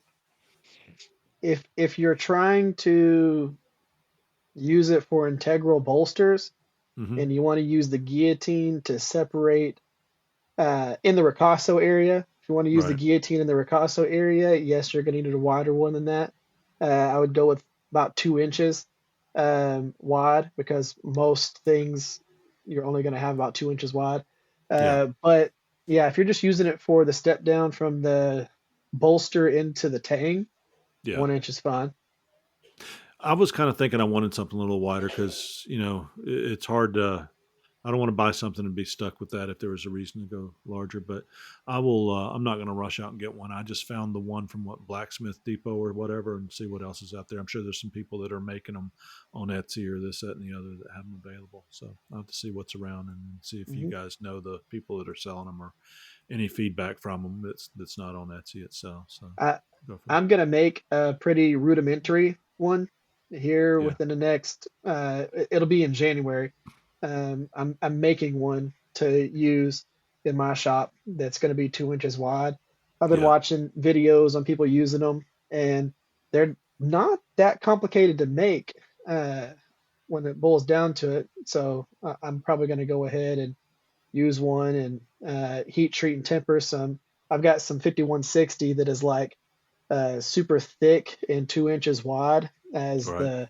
the actual guillotine part, but I'm going to do kind of like a chisel grind on one to be able to cut in and step back my bolster into the tang, and then I'm going to do one that has a half round for bolster into the ricasso, and that's pretty much what I'm going to use. But I'll have a video. I'm going to do a video on it, Yeah. all that jazz. So if people want to replicate it, you know how simple I make my tooling. It's, you can get the stuff from Lowe's to do the bulk of it. It'll require a little bit of welding, a little bit of drilling and tapping, but nothing too crazy. Right. Well, I look forward to that. Nothing I got to rush out and do right now. I just got to work on using a cross peen or a straight peen. Yeah, get used on to the your edge of an hammer and anvil. anvil. Yeah, and that's Yeah. what I'm doing. And I've realized not everything has to be a full swing. Sometimes it's okay just to go tappy tap 1,000 times than it I is to tappy tap all the time. Yeah, rather than go slam 5 times, go tappy tap 1,000 times. So Yep. There you Yeah, go. and you're doing a good job. What are you doing right now to be able to grind in that round from your bolster into your flats, like Yeah, into right your now, crosshilt? right now I tried to hammer it in, and it's just not going. There's a way where you see that where people do it and it's roughed in and it looks good, but mine's just not there yet. So I want to try and accomplish that where I can hammer it in where it won't be perfectly symmetrical on size, but it looks like you meant to do it that way. But Hmm. right now, I'm just using my small wheel attachments and just blending it in. Hmm. Yeah, I mean it looks good. Yeah. It's not like a lot of people don't even leave them hand forged. A lot of people grind them. They'll do 45-degree bevels down into it. They'll do Uh, just like they're setting a set of handle scales I up got you. on it. So I mean, you're doing just fine. Yeah. Again, it's just going to be managing your material to get the height out of it that you Yeah. want. Yeah, and be able to draw that. I know not every knife. The knife I'm making right now, the fact that the heel is a little forward doesn't bother me on the knife. It still looks good, but I want the ability to draw that heel back. So my next knife is really going to be if I do nothing else but set the bolster correctly and draw that heel back, I'll be tickled. Yeah, getting used to drawing out the height will help you get used to pulling the heel back. Yeah, Once you get yeah, used to that steel management or the material management to get as much height as possible, you'll yeah, start learning what your hammer is going to do and where you can hit it to be able to pull it back. If you can take a something and triple it in height, especially if it's a thicker bar like what we're doing with integral bolsters, then you're going to be able to get used to that management of your steel to draw it out and put things where you want it. So try and get as much height as you can out of it, and you'll be able to work with it. yeah, yeah. It's just it's. I the thing is, I certainly don't feel like I've reached a level of incompetence. It's the metal of reached a level of it's time to learn the next skill set to be Yeah. able to grow from there. Guys, one thing I want to add in here, we're hitting about 2.5 hours. Who would have thought? I tell you what, our buddy that wants us to do a show every week, man, he could listen to 15 minutes a day over the course of 2 weeks. But let me say this. We are going to be next show will be 49 then 50 after that, and we were doing 2 shows a month. 50 shows is great. Wouldn't have predicted that, and they say that most podcasts drop out after the first 6 months. So it looks like we're here to stay. We're here to grow. We're continuing to grow our talent, and we've got a bunch of great people on this episode from all different skill sets and all different walks of life. Like I mentioned before, our last episode just really took off. I don't know what happened that so many people listened, but and Josh, that was your first real big episode. You can just take credit for it, I guess. But with all that being said, the show wouldn't be worth a hoot if people didn't download it. So, speaking for all of us, we can't thank you enough as we end 2023 for your listenership. Thank you for subscribing. Please start emailing us and send us in some comments, questions. Tell it like it is. Tell us what we need to do better. Just unsolicited advice or anything like that. We would love to hear it. You can DM us or email us. It'd be fine anytime. A lot of you see us on the social media. You can even bring up those things there. But I want to get back to the importance of this in 2023. We have grown tremendously. Thank you, listeners, for that. It only comes through you, and we wouldn't, you know, we wouldn't be here continuing to do this if no one was listening. So hopefully we're doing something right. Hopefully we're doing something that you enjoy and love listening to. And certainly we love doing it, and we're going to continue to do it. And I will tell you, we're almost 2 years old and we're going on 4 or 5 years old. Man, we still hope to be having just as much fun and just even better and better knife makers. So with all that being said, Happy New Year. This show's going to go out before New Year's, so it'll be ahead of time. Just after what was it that is going to be passed before this show? Was that something Josh was doing or Eric was doing? Oh, the forging live on Saturday. Yeah, maybe I'll get it out early Saturday morning, so 2 or 3 people that download can get on there for you, Eric. But guys, thank you for your listenership, and we look forward to having you again on the next Knives Templar. So I say good night, adieu to arrivederci. Is that it? A bit adieu to 2023, arrivederci, and see you in 2024. Brought to you by Porkhouse Productions. Oinky oinky oinky.